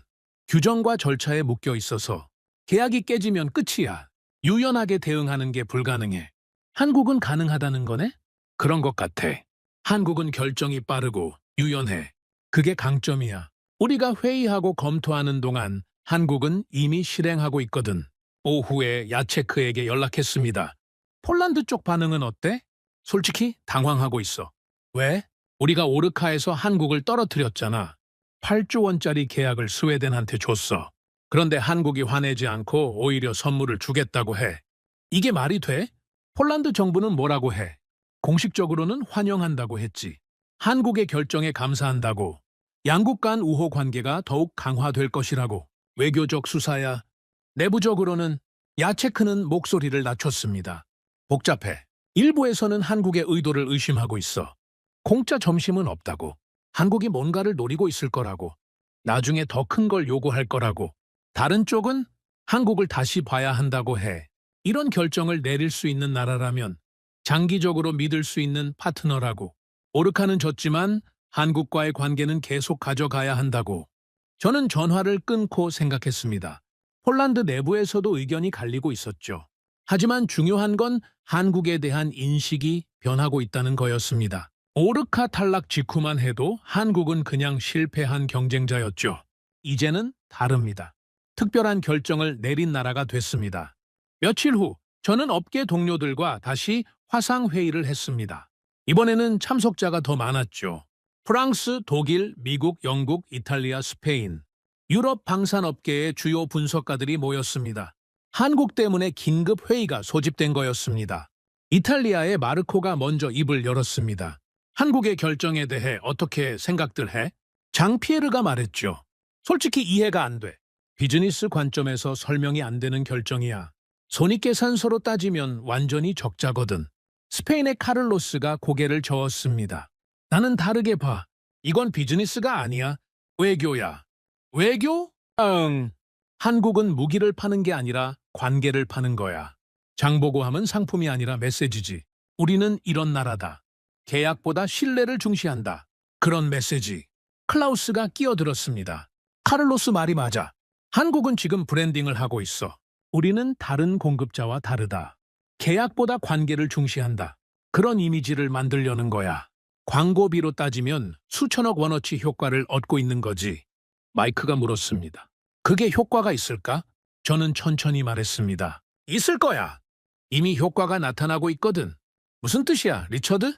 지금 이 자리를 봐. 유럽 방산업계의 주요 분석가들이 한국 때문에 모였잖아. 긴급 회의까지 소집됐어. 한국이 뭘 하는지 다들 주목하고 있어. 이게 바로 효과야. 한국은 지금 전 세계 방산업계의 화제가 됐어. 회의실이 잠시 조용해졌습니다. 제 말이 맞았거든요. 한국은 이미 주목받고 있었습니다. 오르카 탈락으로 끝날 뻔한 이야기가 무상 양도 결정으로 완전히 다른 국면으로 접어든 거죠. 장 피에르가 말했습니다. 그래, 주목받고 있어. 하지만 주목받는 게 항상 좋은 건 아니야. 한국을 호구로 보는 시각도 있거든. 만만하게 보는 거지. 마야. 하지만 시간이 지나면 판단이 바뀔 거야. 왜? 왜냐면 결과가 나올 테니까. 한국이 장보고함을 양도하고 폴란드와 관계를 유지하고 나중에 다른 기회를 잡으면 그때 사람들은 한국이 호구가 아니라 전략가였다는 걸 알게 될 거야. 회의는 결론 없이 끝났습니다. 하지만 분위기는 분명히 달라져 있었죠. 한국에 대한 평가가 나뉘고 있었습니다. 호구냐 전략가냐. 그 판단은 아직 유보 상태였습니다. 며칠 후 저는 흥미로운 정보를 입수했습니다. 캐나다 국방부에서 움직임이 있다는 거였죠. 마이크가 알려줬습니다. 리처드, 캐나다 쪽에서 이상한 움직임이 있어. 뭔데? 캐나다 해군이 잠수함 문제로 골머리를 앓고 있잖아. 빅토리아급이 너무 낡아서 고장이 나서 항구에 묶여있는 시간이 운용 시간보다 길다고 하더라. 알라. 그래서 캐나다 국방부에서 한국에 비공식적으로 접촉했다는 얘기가 있어. 저는 놀랐습니다. 한국의 잠수함 때문에? 정확히는 모르겠어. 하지만 한국의 잠수함 기술과 퇴역 함정 양도 정책에 관심을 보이고 있다더라. 한국이 폴란드에 하는 것처럼 우리한테도 할 수 있냐는 거지. 저는 전화를 끊고 생각에 잠겼습니다. 캐나다라니, 이건 예상 못한 전개였죠. 캐나다는 잠수함 전력이 취약한 나라입니다. 1990년대에 영국에서 중고 잠수함을 사왔는데 문제가 많았죠. 고장이 잦고 정비 비용이 천문학적으로 들었습니다. 한 척은 화재까지 났었죠. 캐나다 해군은 오랫동안 이 문제로 고민해왔습니다. 만약 캐나다가 한국에 관심을 보이고 있다면 그건 한국의 이번 결정 때문일 겁니다. 한국이 폴란드에 장보고함을 양도하겠다고 하니까 캐나다도 비슷한 걸 기대하는 거죠. 우리도 한국과 관계를 맺으면 저런 혜택을 받을 수 있지 않을까. 그런 계산이겠죠? 저는 야체크에게 연락했습니다. 캐나다 얘기 들었어? 응, 나도 들었어. 캐나다가 한국에 관심을 보이고 있다면서? 어떻게 생각해? 한국의 전략이 먹히기 시작한 거지. 장보고함 양도 발표가 나오자마자 다른 나라들이 움직이기 시작했잖아. 도미노처럼. 폴란드 쪽에서는 어떻게 보고 있어? 야체크는 잠시 망설이더니 말했습니다. 솔직히 좀 불안해하고 있어. 왜? 한국이 우리한테만 특별한 줄 알았거든? 근데 캐나다도 접촉하고 있다면 우리가 그렇게 특별한 건 아닌 거잖아. 한국이 여기저기 다 이러는 거 아니냐는 말도 나와. 저는 그 말에 웃음이 나왔습니다. 야체크, 그게 바로 한국의 전략이야. 무슨 뜻이야? 한국은 폴란드만 보고 있는 게 아니야. 전 세계를 보고 있어. 장보고함 양도는 폴란드에 대한 선물이기도 하지만 동시에 다른 국가들에게 보내는 신호이기도 해. 어떤 신호? 한국과 관계를 맺으면 이런 대우를 받을 수 있다. 계약이 깨져도 우리는 약속을 지킨다. 그런 신호. 폴란드는 첫 번째 사례일 뿐이야. 한국은 이걸 반복할 거야. 야체크는 한숨을 쉬었습니다. 한국이 생각보다 무섭네. 무섭다기보다는 영리한 거지. 한 번의 결정으로 여러 개의 문을 여는 거야. 폴란드 문, 캐나다 문, 동남아시아 문. 전부 동시에. 전화를 끊고 저는 보고서를 다시 열었습니다. 새로운 섹션을 추가해야 했죠. 한국 결정의 파급 효과. 첫째, 폴란드와의 관계 강화. 오르카 탈락에도 불구하고 신뢰 유지. 둘째, 유럽 방산 시장에서의 브랜딩. 한국은 약속을 지키는 나라라는 이미지 구축. 셋째, 제3국으로의 확산. 캐나다 등 다른 국가들의 관심 유발. 저는 그렇게 적으면서 생각했습니다. 한국은 장보고함 한 척으로 여러 개의 성과를 노리고 있었죠. 단순한 양도가 아니라 전략적 투자였습니다. 며칠 후 더 놀라운 소식이 들려왔습니다. 동남아시아에서도 움직임이 있다는 거였죠. 싱가포르의 웨이밍에게서 연락이 왔습니다. 리처드, 재밌는 얘기 들었어. 뭔데? 인도네시아랑 말레이시아에서 한국에 관심을 보이고 있대. 잠수함? 응. 둘 다 잠수함 전력 강화를 고민하고 있거든. 남중국해 긴장이 높아지면서 수중 전력이 중요해졌어. 한국이 폴란드에 장보고함을 양도한다는 뉴스가 나오니까 우리도 비슷한 협력을 할 수 있지 않을까 하는 거지. 저는 메모를 하며 물었습니다. 구체적인 접촉이 있었어? 아직은 탐색 단계야. 공식적인 건 아니고. 하지만 분위기가 확실히 달라졌어. 예전에는 한국 잠수함에 대한 관심이 크지 않았거든. 유럽이나 러시아 쪽을 더 많이 봤지. 독일이나 프랑스 잠수함이 주류였어. 지금은 한국을 진지하게 고려하기 시작했어. 기술도 좋고 가격도 경쟁력 있고 게다가 이렇게 관계를 중시하는 나라라면 믿을 수 있지 않겠냐는 거야. 사후 관리도 잘 해줄 것 같다고.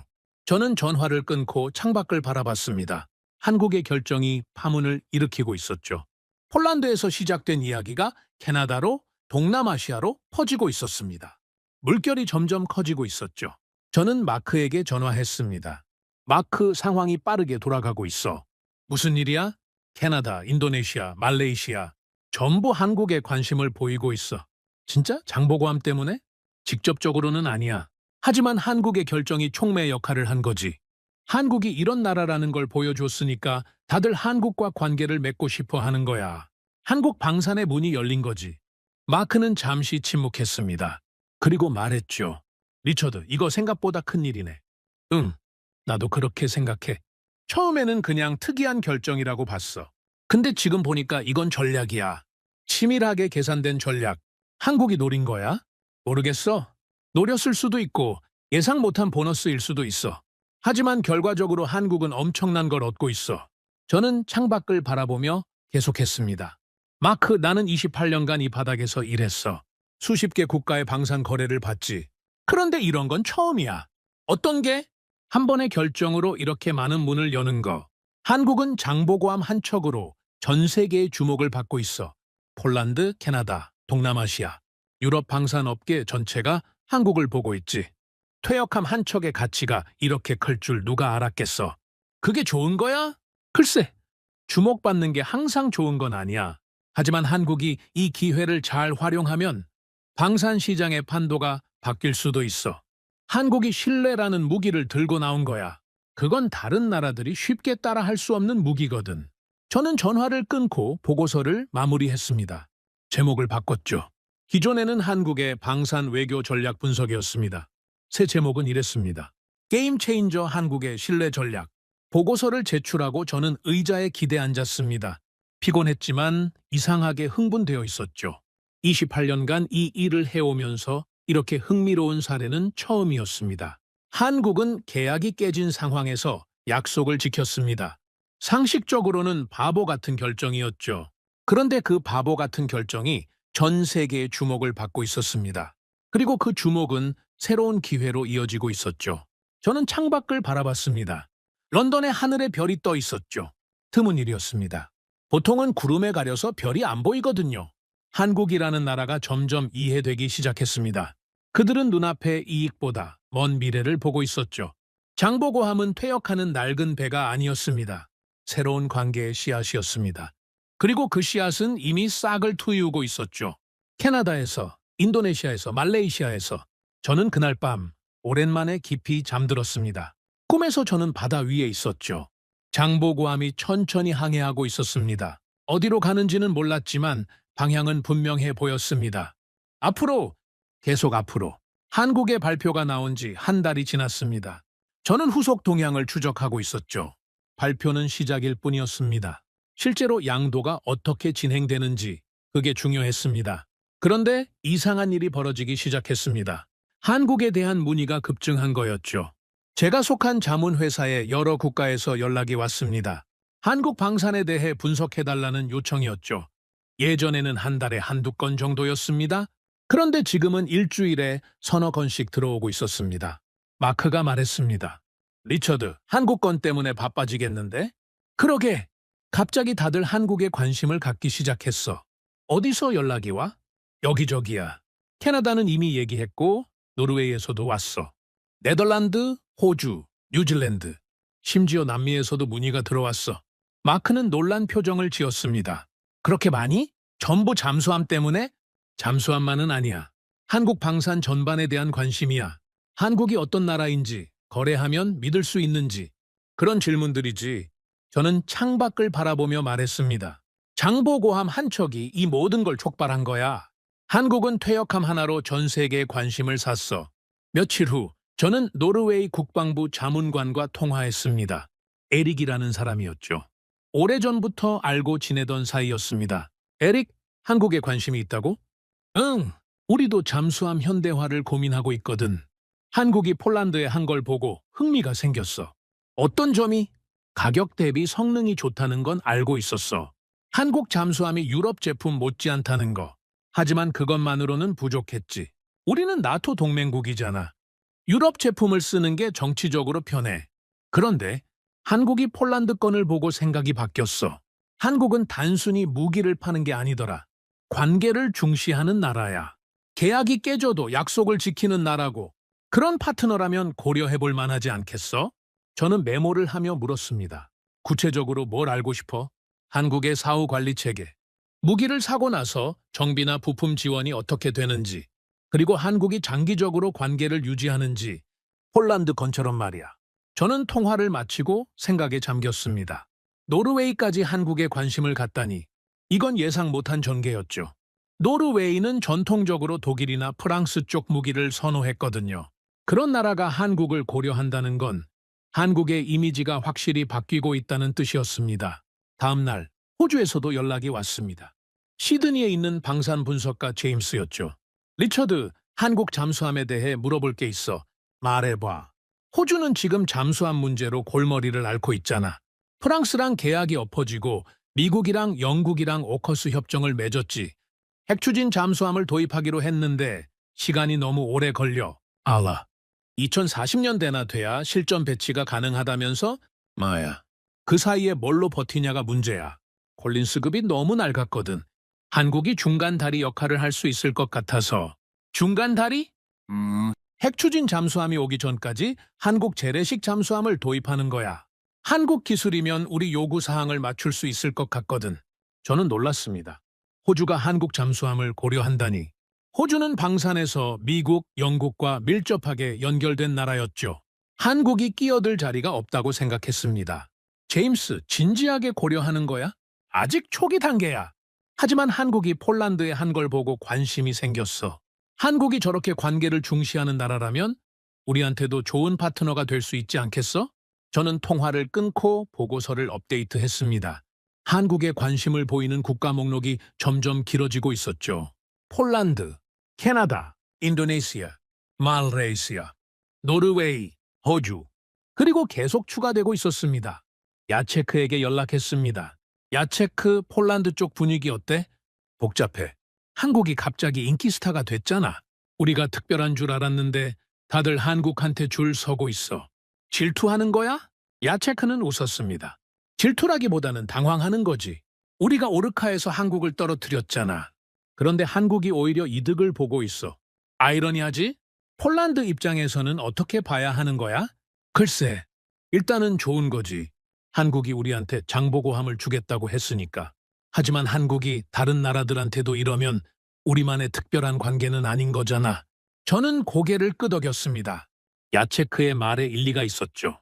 폴란드는 한국의 첫 번째 파트너라는 특별한 위치를 원했을 겁니다.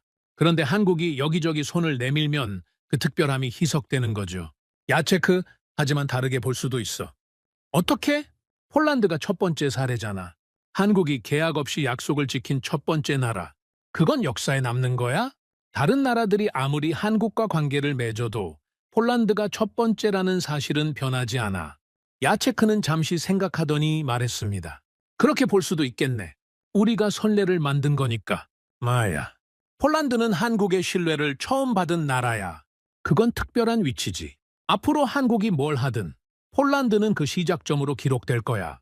전화를 끊고 저는 창밖을 바라봤습니다. 상황이 빠르게 돌아가고 있었죠. 한국의 결정이 파문을 일으키고 그 파문이 점점 커지고 있었습니다.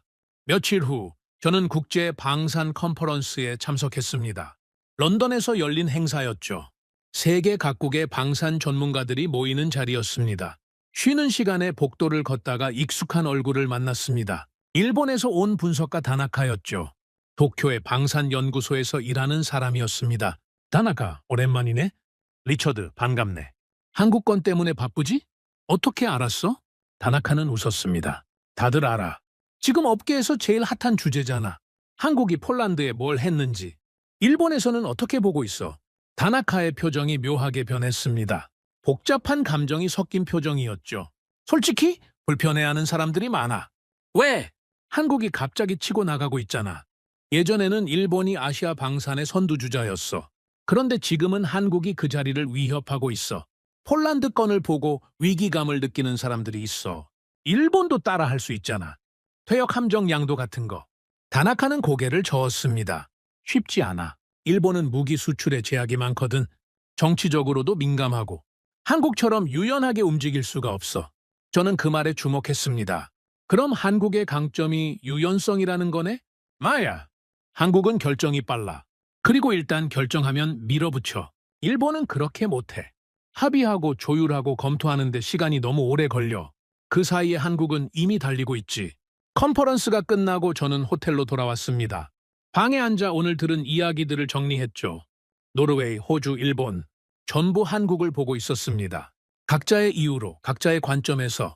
하지만 공통점이 있었죠. 한국의 결정이 업계의 기준을 흔들고 있다는 거였습니다.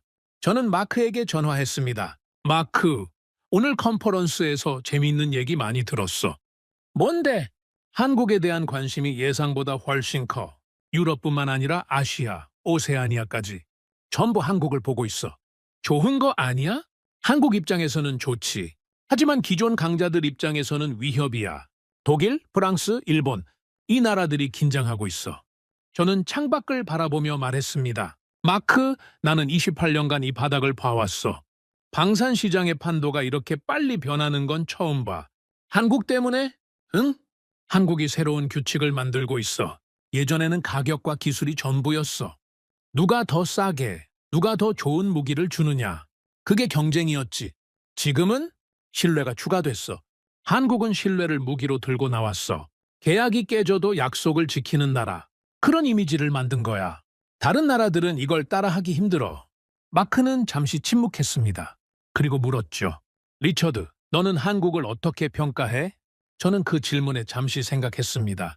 28년간 저는 국가를 냉정하게 평가해왔죠. 감정 없이, 숫자와 기록으로. 그런데 한국은 제 평가 기준을 흔들고 있었습니다. 솔직히 놀랍다고 평가해. 왜? 한국은 내가 예상한 대로 움직이지 않았어? 나는 국가는 이익을 택한다고 믿었거든. 그게 내 기본 전제였어. 28년간 그 전제가 틀린 적이 없었지. 그런데 한국은 달랐어. 이익을 택하지 않았다는 거야. 단기적 이익은 택하지 않았어. 8조 원짜리 계약이 날아갔는데 퇴역함을 공짜로 주겠다고 했잖아. 손익계산서로 따지면 바보짓이야. 근데 장기적으로 보면 천재짓이야. 한국은 지금 전 세계의 신뢰를 사고 있어. 그건 돈으로 살 수 없는 거거든. 광고비를 수조 원 써도 이런 효과는 못 내. 저는 전화를 끊고 침대에 누웠습니다. 천장을 바라보며 생각했죠. 한국은 계산한 걸까? 아니면 진심이었을까? 장보고함 양도가 치밀한 전략이었을까? 아니면 정말로 약속을 지키고 싶었던 걸까? 저는 아직 답을 몰랐습니다. 하지만 한 가지는 확실했죠. 결과적으로 한국은 엄청난 걸 얻고 있었습니다. 전 세계가 한국을 보고 있었고 한국에 줄을 서고 있었습니다. 며칠 후 저는 업계 보고서를 작성했습니다. 제목은 이랬죠. 신뢰의 경제학 한국 방산의 새로운 경쟁력. 보고서 서두에 이렇게 적었습니다. 방산 시장에서 신뢰는 항상 중요했다. 하지만 신뢰를 전략적 무기로 활용한 국가는 드물었다. 한국은 그 드문 사례가 되고 있다. 장보고함 양도 결정은 단순한 외교적 제스처가 아니다. 이것은 방산 시장의 규칙을 바꾸려는 시도다. 보고서를 제출하고 저는 야체크에게 연락했습니다. 야체크, 한 가지 물어볼 게 있어. 뭔데? 폴란드는 앞으로 한국과 어떻게 관계를 이어갈 생각이야? 야체크는 잠시 침묵했습니다. 그리고 천천히 말했죠. 솔직히 우리도 고민 중이야. 오르카에서 한국을 떨어뜨렸잖아. 그런데 한국이 이렇게 나오니까 어떻게 해야 할지 모르겠어. 어떤 옵션이 있어? 몇 가지 있지. 하나는 그냥 장보고함만 받고 끝내는 거. 고맙습니다 하고 관계를 정리하는 거야. 다른 건 한국과 더 깊은 협력을 하는 거. 장보고함은 시작일 뿐이고 앞으로 더 큰 프로젝트를 같이 하는 거지. 예를 들어 방산 기술 협력이나 공동 개발 같은 거. 어느 쪽으로 기울고 있어? 야체크는 한숨을 쉬었습니다. 후자 쪽으로 기울고 있어. 한국이 이렇게 나오는데 우리가 그냥 받기만 하면 양심이 없는 거잖아. 뭔가 보답을 해야 할 것 같아. 저는 그 말에 무릎을 쳤습니다. 이거였습니다. 한국이 노린 게 바로 이거였죠. 야체크, 그게 바로 한국의 전략이야. 뭐가? 한국은 폴란드가 그렇게 느끼도록 만든 거야. 우리가 먼저 선의를 베풀었으니 당신들도 뭔가 해야 하지 않겠어? 그런 심리적 압박을 만든 거지. 그럼 우리가 조종당하고 있는 거야. 조종이라기보다는 관계의 역학이지. 한국이 먼저 손을 내밀었어. 폴란드는 그 손을 잡아야 할지 말지 고민하고 있고 결국 잡게 될 거야. 안 잡으면은 폴란드가 나쁜 나라가 되니까. 야체크는 웃었습니다. 한국이 영리하네. 우리를 궁지에 몰아넣은 거잖아. 궁지라기보다는 기회지. 폴란드도 이득을 볼 수 있어. 한국과 깊은 관계를 맺으면 앞으로 좋은 조건의 무기를 살 수 있잖아. 전화를 끊고 저는 창밖을 바라봤습니다. 해가 지고 있었죠. 런던의 하늘이 주황색으로 물들고 있었습니다. 한국의 전략이 점점 명확해지고 있었습니다. 그들은 단순히 무기를 파는 게 아니었죠. 관계를 만들고 신뢰를 쌓고 그 신뢰를 바탕으로 더 큰 기회를 얻으려 했습니다. 장보고함은 그 첫 번째 단추였습니다. 저는 보고서의 마지막 문장을 추가했습니다. 한국은 방산시장에서 새로운 게임을 시작했다. 이 게임의 규칙은 신뢰다. 그리고 한국은 지금 그 게임에서 앞서가고 있다. 그날 밤 저는 오랜만에 술을 마셨습니다. 혼자서 위스키 한 잔을 홀짝이며 생각했죠. 28년간 저는 국가를 냉정하게 평가해왔습니다. 감정 없이, 이익과 손실로. 그런데 한국은 제 계산법을 무력화시키고 있었죠. 그들은 손실처럼 보이는 선택을 했고 그 선택이 오히려 이익으로 돌아오고 있었습니다. 이건 새로운 종류의 게임이었습니다. 저는 아직 이 게임의 규칙을 완전히 이해하지 못하고 있었죠.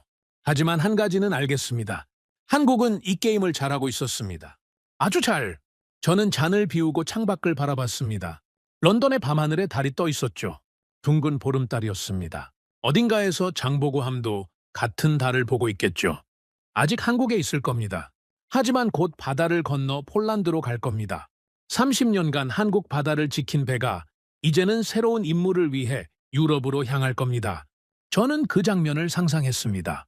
장보고함이 천천히 항구를 떠나는 모습, 한국 해군이 경례하는 모습, 배가 수평선 너머로 사라지는 모습.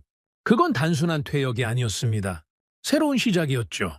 장보고함은 한국의 메시지를 싣고 유럽으로 갈 겁니다. 우리는 약속을 지키는 나라다. 그 메시지를 저는 그날 밤 꿈을 꿨습니다. 꿈에서 저는 장보고함 갑판 위에 서 있었죠. 바다가 끝없이 펼쳐져 있었습니다. 어디로 가는지는 몰랐지만 배는 계속 앞으로 나아가고 있었습니다.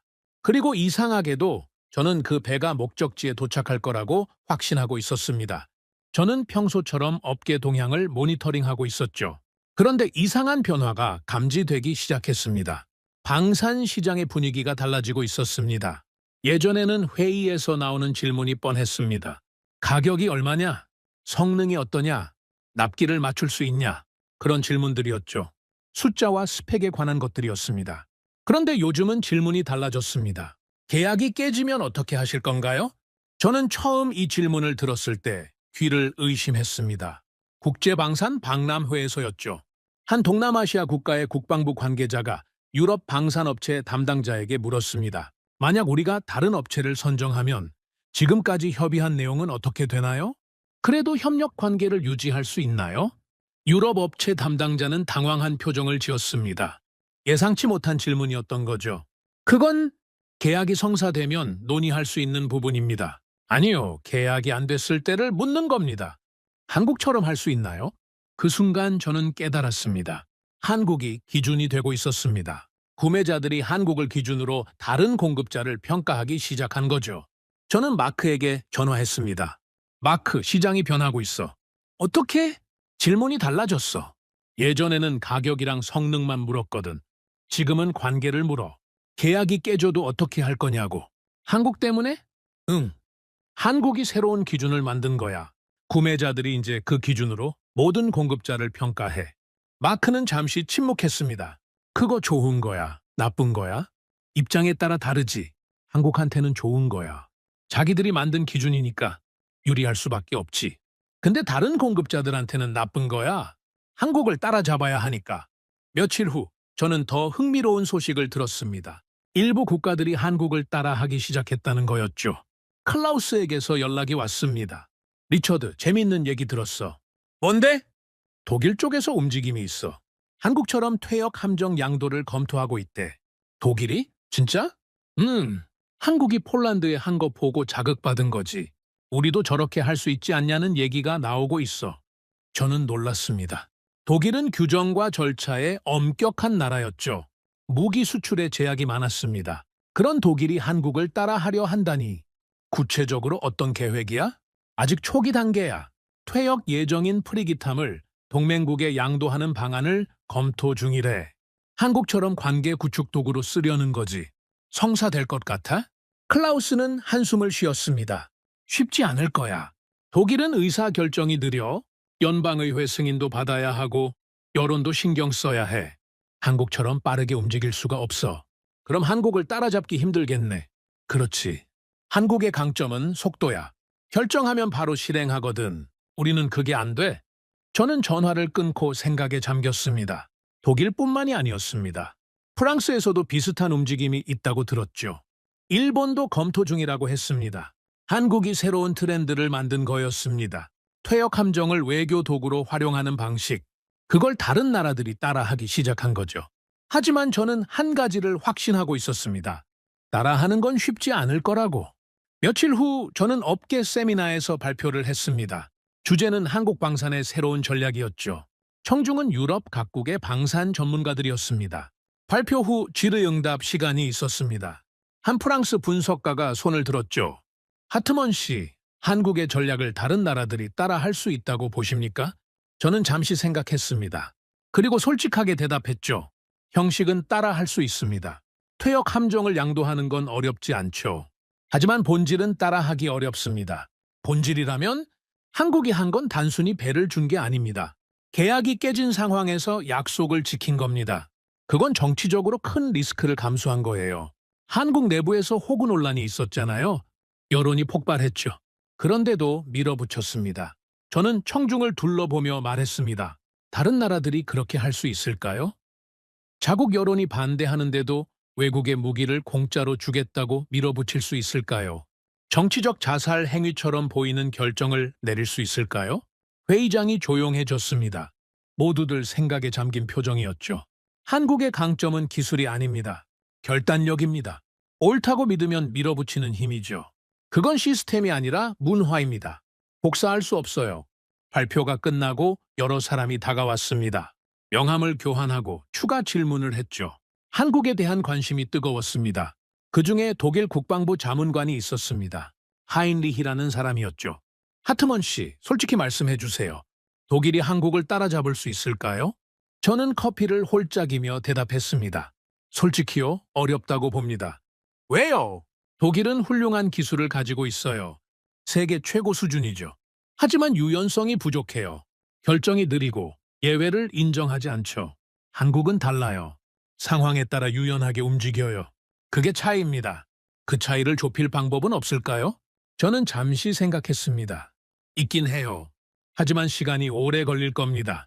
시스템을 바꾸는 건 쉽지 않으니까요. 그 사이에 한국은 더 앞서 나갈 거예요. 하인리히는 쓴웃음을 지었습니다. 결국 한국이 이기는 거군요. 이긴다기보다는 새로운 판을 짠 거죠. 한국이 규칙을 만들었고 다른 나라들은 그 규칙에서 경쟁해야 해요. 규칙을 만든 쪽이 유리할 수밖에 없죠. 세미나가 끝나고 저는 호텔로 돌아왔습니다. 방에 앉아 오늘 있었던 일을 정리했죠. 한국은 정말로 게임 체인저가 되고 있었습니다. 단순히 시장 점유율을 높이는 게 아니라 시장의 규칙 자체를 바꾸고 있었죠. 그리고 다른 나라들은 허둥대고 있었습니다. 따라하려고 하지만 쉽지 않았죠. 며칠 후 야체크에게서 연락이 왔습니다. 리처드, 재밌는 소식이 있어. 뭔데? 폴란드 국방부에서 한국의 추가 협력을 제안하려고 해. 무슨 협력? 방산기술 공동 개발이야. 한국과 폴란드가 함께 무기를 개발하는 거지. 장보고함 양도를 계기로 관계를 더 깊게 가져가려는 거야. 저는 놀랐습니다. 예상보다 빠른 전개였죠. 폴란드가 먼저 제안하는 거야? 응. 한국이 저렇게 나오는데 우리도 뭔가 해야 하지 않겠어? 그냥 받기만 하면 양심이 없는 거잖아. 어떤 분야를 생각하고 있어? 아직 구체적이지 않아. 하지만 드론이나 미사일 쪽을 검토 중이래. 한국 기술이 좋으니까. 저는 전화를 끊고 생각에 잠겼습니다. 한국의 전략이 정확히 먹히고 있었죠. 장보고함 양도가 폴란드의 마음을 움직인 겁니다. 그리고 그 마음이 실제 협력으로 이어지고 있었습니다. 저는 마크에게 전화했습니다. 마크, 폴란드가 한국의 공동 개발을 제안하려 해. 진짜? 그거 큰 건데. 응. 한국의 전략이 먹힌 거야. 장보고함 하나로 공동 개발까지 이끌어낸 거지. 투자 대비 수익이 엄청나네. 그렇지. 퇴역함 한 척의 가치가 얼마겠어. 근데 그걸로 수조 원짜리 협력 관계를 만든 거야. 저는 창밖을 바라보며 말했습니다. 마크, 나는 28년간 이 바닥에서 일했어. 이런 수익률은 처음 봐. 한국은 천재야. 천재라. 아니면 우리가 바보였던 거지. 이렇게 간단한 방법을 왜 아무도 안 썼을까? 퇴역함 주고 관계 만들기. 너무 간단하잖아. 마크는 웃었습니다. 간단해 보이지만 실행하기 어려운 거지. 아까 네가 말했잖아. 본질은 따라하기 어렵다고. 마야. 형식은 쉬워. 하지만 정치적 리스크를 감수하고 밀어붙이는 건 어려워. 한국은 그걸 해낸 거야. 며칠 후 저는 국제방산학회에서 특별 세션을 진행했습니다. 주제는 신뢰 기반 방산 외교 한국 모델의 분석이었죠. 참석자들은 전 세계에서 온 학자들과 실무자들이었습니다. 한국에 대한 관심이 학계에서도 높아지고 있었죠. 저는 발표를 시작했습니다. 오늘 저는 한국이 방산 시장에서 만들어낸 새로운 패러다임에 대해 이야기하겠습니다. 저는 이것을 신뢰 기반 방산 외교라고 부릅니다. 화면에 한국의 사례들이 떴습니다. 필리핀, 페루, 콜롬비아, 그리고 폴란드. 한국은 지난 10여 년간 퇴역 함정을 여러 국가에 양도해왔습니다. 대부분의 경우 무상 또는 저가였죠. 단기적으로는 손해처럼 보입니다. 하지만 장기적으로는 엄청난 이득으로 돌아왔습니다. 저는 숫자를 보여줬습니다. 필리핀 사례를 보겠습니다. 한국은 퇴역 초계함을 무상으로 양도했습니다. 몇 년 후 필리핀은 한국에서 5천억 원 규모의 호위함을 발주했죠. 투자 대비 수익률이 몇 %일까요? 계산하기 어려울 정도입니다. 정중히 술렁였습니다. 폴란드 사례는 더 극적입니다. 한국은 오르카 프로젝트에서 탈락했습니다. 8조 원짜리 계약을 잃은 거죠. 보통이라면 여기서 끝입니다. 하지만 한국은 무상 양도를 유지했습니다. 그 결과 지금 폴란드는 한국의 공동 개발을 제안하고 있습니다. 저는 잠시 멈추고 청중을 바라봤습니다. 질문이 있습니다. 왜 다른 나라들은 이렇게 안 했을까요? 답은 간단합니다. 못한 게 아니라 안 한 겁니다. 정치적 리스크 때문이죠. 저는 화면을 바꿨습니다. 한국 내부의 호구 논란에 관한 기사들이 떴습니다. 한국 내부에서도 반발이 있었습니다. 왜 공짜로 주냐? 호구짓이다. 그런 비판이 쏟아졌죠. 그런데도 한국 정부는 밀어붙였습니다. 이게 핵심입니다. 저는 결론을 말했습니다. 한국의 강점은 기술이 아닙니다. 결단력입니다. 장기적인 이익을 위해 단기적인 비난을 감수하는 용기죠. 이건 시스템이 아니라 문화입니다. 따라하기 어렵습니다. 발표가 끝나고 질의응답이 이어졌습니다. 많은 질문이 쏟아졌죠. 한 미국 학자가 물었습니다. 하트먼 씨, 한국 모델이 보편화될 수 있다고 보십니까? 저는 고개를 저었습니다. 보편화되기 어렵습니다. 형식은 따라할 수 있어요. 하지만 본질은 문화적인 거예요. 한국 사회의 특성이 반영된 거죠. 빠른 결정, 강한 실행력, 장기적 사고. 이런 건 하루아침에 만들어지지 않습니다. 그럼 한국이 계속 유리하다는 건가요? 당분간은요. 하지만 영원하지는 않겠죠. 다른 나라들도 배울 겁니다. 다만 시간이 걸릴 거예요. 그 사이에 한국은 더 앞서 나갈 거고요. 학회가 끝나고 저는 호텔 바에서 동료들과 술을 마셨습니다. 장피에르, 클라우스, 마이크가 함께했죠. 장피에르가 말했습니다. 리처드, 오늘 발표 잘 들었어. 한국에 대한 내 평가가 많이 바뀌었네. 그래? 응. 처음에는 한국이 호구라고 했잖아. 지금은 천재라고 하고. 저는 웃었습니다. 마야, 내가 틀렸어. 처음에는 한국의 결정이 이해가 안 됐거든. 계약 없이 왜 주냐고. 바보 아니냐고. 그런데 시간이 지나니까 보이더라. 뭐가? 한국은 바보가 아니라 성우자였어. 새로운 방식을 먼저 시도한 거야. 위험을 감수하고. 그리고 성공했지. 클라우스가 잔을 들었습니다. 한국에 건배하자. 우리한테 새로운 걸 가르쳐 줬으니까. 우리는 잔을 부딪혔습니다. 묘한 기분이었죠. 경쟁자에게 건배하는 거니까요. 마이크가 말했습니다. 리처드, 한국이 앞으로 어떻게 될 것 같아? 저는 잠시 생각했습니다. 계속 성장할 거야. 폴란드 거는 시작일 뿐이야. 한국은 이 모델을 다른 지역에도 적용할 거야. 동남아시아, 중동, 남미. 전 세계의 네트워크를 만들겠지. 그럼 우리는 날아가야지. 아니면 뒤처지는 거고. 선택은 우리 몫이야. 저는 창밖을 바라봤습니다. 런던의 밤거리가 반짝이고 있었죠. 하지만 한 가지는 확실해. 방산시장의 규칙이 바뀌었어. 예전처럼 가격과 기술만으로는 안 돼. 신뢰도 팔아야 해. 한국이 그걸 증명했어. 그날 밤 저는 호텔방에서 보고서를 썼습니다. 제목은 이랬죠. 게임의 규칙이 바뀌었다. 한국이 만든 새로운 방산시장. 보고서 마지막에 이렇게 적었습니다. 한국은 방산시장에서 새로운 기준을 만들었다. 이제 구매자들은 묻는다. 계약이 깨져도 당신은 무엇을 하는가? 이 질문에 답할 수 있는 국가만이 앞으로 경쟁할 수 있을 것이다. 한국은 이미 답을 갖고 있다. 다른 국가들은 이제 그 답을 찾아야 한다. 보고서를 저장하고 저는 창밖을 바라봤습니다. 동이 트고 있었죠. 새로운 날이 시작되고 있었습니다. 한국이라는 나라가 점점 선명해지고 있었습니다. 그들은 단순히 무기를 파는 게 아니었죠. 역사를 쓰고 있었습니다. 방산시장의 역사를. 그리고 저는 그 역사의 목격자가 되고 있었습니다. 장보고함은 아직 한국에 있을 겁니다. 하지만 곧 바다를 건너겠죠. 폴란드로 향하는 그 항해는 단순한 이동이 아닐 겁니다. 새로운 시대의 시작이 될 겁니다. 저는 그 장면을 보고 싶었습니다. 장보고함이 폴란드 항구에 도착하는 순간을, 한국의 메시지가 유럽에 닿는 순간을, 그건 분명 역사적인 순간이 될 겁니다. 저는 그걸 확신하고 있었습니다. 저는 서울에 있었습니다. 처음 방문하는 도시였죠.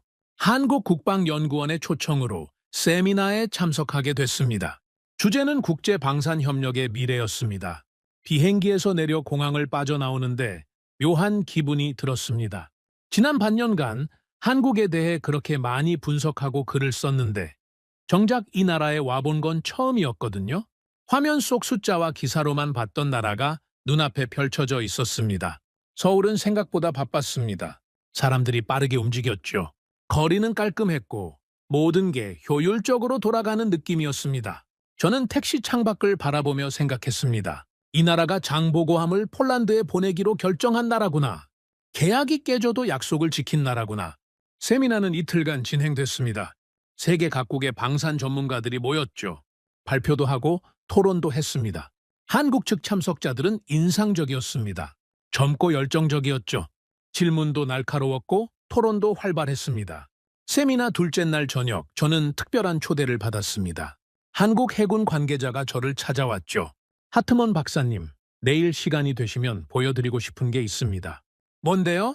장보고함입니다. 출항 전 마지막으로 일반에 공개하거든요. 보시겠습니까? 저는 놀랐습니다. 장보고함을 직접 볼 수 있다니. 반년간 분석하고 글을 썼던 그 배를 망설일 이유가 없었죠. 물론이죠. 꼭 보고 싶습니다. 다음 날 아침 저는 진해로 향했습니다. 한국 해군의 주요 기지가 있는 곳이었죠. 차로 4시간 정도 걸렸습니다. 창밖으로 한국의 풍경이 스쳐 지나갔습니다. 산과 들, 작은 마을들, 평화로운 풍경이었죠. 진해 기지에 도착했을 때 저는 잠시 숨을 멈췄습니다. 부두에 잠수함 한 척이 정박해 있었거든요. 장보고함이었습니다. 처음 본 순간 저는 이상한 감정을 느꼈습니다. 사진으로만 봤던 배가 눈앞에 있었죠. 생각보다 작았습니다. 1200톤급이니까 당연하겠지만 그래도 좀 의외였습니다. 최신 잠수함들에 비하면 아담한 크기였죠. 하지만 작다고 초라해 보이지는 않았습니다. 세월의 무게가 느껴졌죠. 30년간 바다를 누빈 바에 한국 잠수함 역사의 시작점, 그 존재감이 묵직하게 다가왔습니다. 해군 관계자가 설명을 시작했습니다. 장보고함은 1993년에 취역했습니다. 한국 최초의 잠수함이죠. 독일 209급 기술을 도입해서 건조했습니다. 30년이 넘었군요. 네, 많은 임무를 수행했습니다. 훈련도 하고 작전도 했고 한국 잠수함 전력의 기반을 닦은 배입니다. 저는 배를 바라보며 물었습니다. 이 배가 곧 폴란드로 가는 거죠? 네, 몇 주 후에 출항합니다. 마지막 정비를 마치고 나면요. 퇴역식은 언제입니까? 출항 직전에 할 예정입니다. 조촐하게요. 하지만 의미 있는 행사가 될 겁니다. 저는 부두를 따라 걸으며 배를 살펴봤습니다. 선체에는 세월의 흔적이 있었죠. 여기저기 보수한 자국이 보였습니다. 하지만 관리는 잘 되어 있었습니다. 퇴역을 앞둔 배라고는 생각되지 않을 정도로요. 상태가 좋네요. 30년 된 배치고는. 한국 해군은 장비 관리에 철저합니다. 퇴역하는 순간까지 최상의 상태를 유지하죠. 폴란드에 가서도 바로 운용할 수 있을 겁니다. 저는 고개를 끄덕였습니다. 이것도 한국의 전략 중 하나였죠. 퇴역함이라고 해서 고철 덩어리를 주는 게 아니라 제대로 정비된 배를 주는 것. 받는 쪽이 바로 쓸 수 있도록. 그게 신뢰를 쌓는 방법이었습니다. 해군 관계자가 말했습니다. 박사님 갑판에 올라가 보시겠습니까? 저는 놀랐습니다. 올라가도 됩니까? 네, 특별히 허가를 받았습니다. 박사님이 한국 방산에 대해 좋은 분석을 많이 해주셨다고 들었거든요. 저는 잠시 망설였습니다. 28년간 방산을 분석해왔지만 실제로 잠수함 갑판에 올라가 본 건 처음이었거든요. 하지만 이런 기회가 또 있을까 싶었죠. 감사합니다. 올라가 보겠습니다. 갑판에 올라서는 순간 이상한 감정이 밀려왔습니다. 발밑에서 배의 무게가 느껴졌죠. 30년간 이 배가 겪었을 일들이 떠올랐습니다. 차가운 바다를 항해하고 깊은 수심으로 잠수하고 다시 떠오르고 그 모든 순간들이 이 철판 위에 새겨져 있는 것 같았습니다. 저는 함교 쪽을 바라봤습니다. 누군가가 저기 서서 명령을 내렸겠죠. 수많은 장교와 병사들이 이 배에서 복무했을 겁니다. 그들의 땀과 헌신이 이 배를 움직였겠죠. 해군 관계자가 다가왔습니다. 어떠십니까? 저는 잠시 말을 잇지 못했습니다. 그리고 천천히 대답했죠. 감동적입니다. 이 배가 단순한 무기가 아니라는 걸 알겠습니다. 무슨 뜻입니까? 이건 역사입니다. 한국 해군의 역사가 이 배에 담겨 있어요.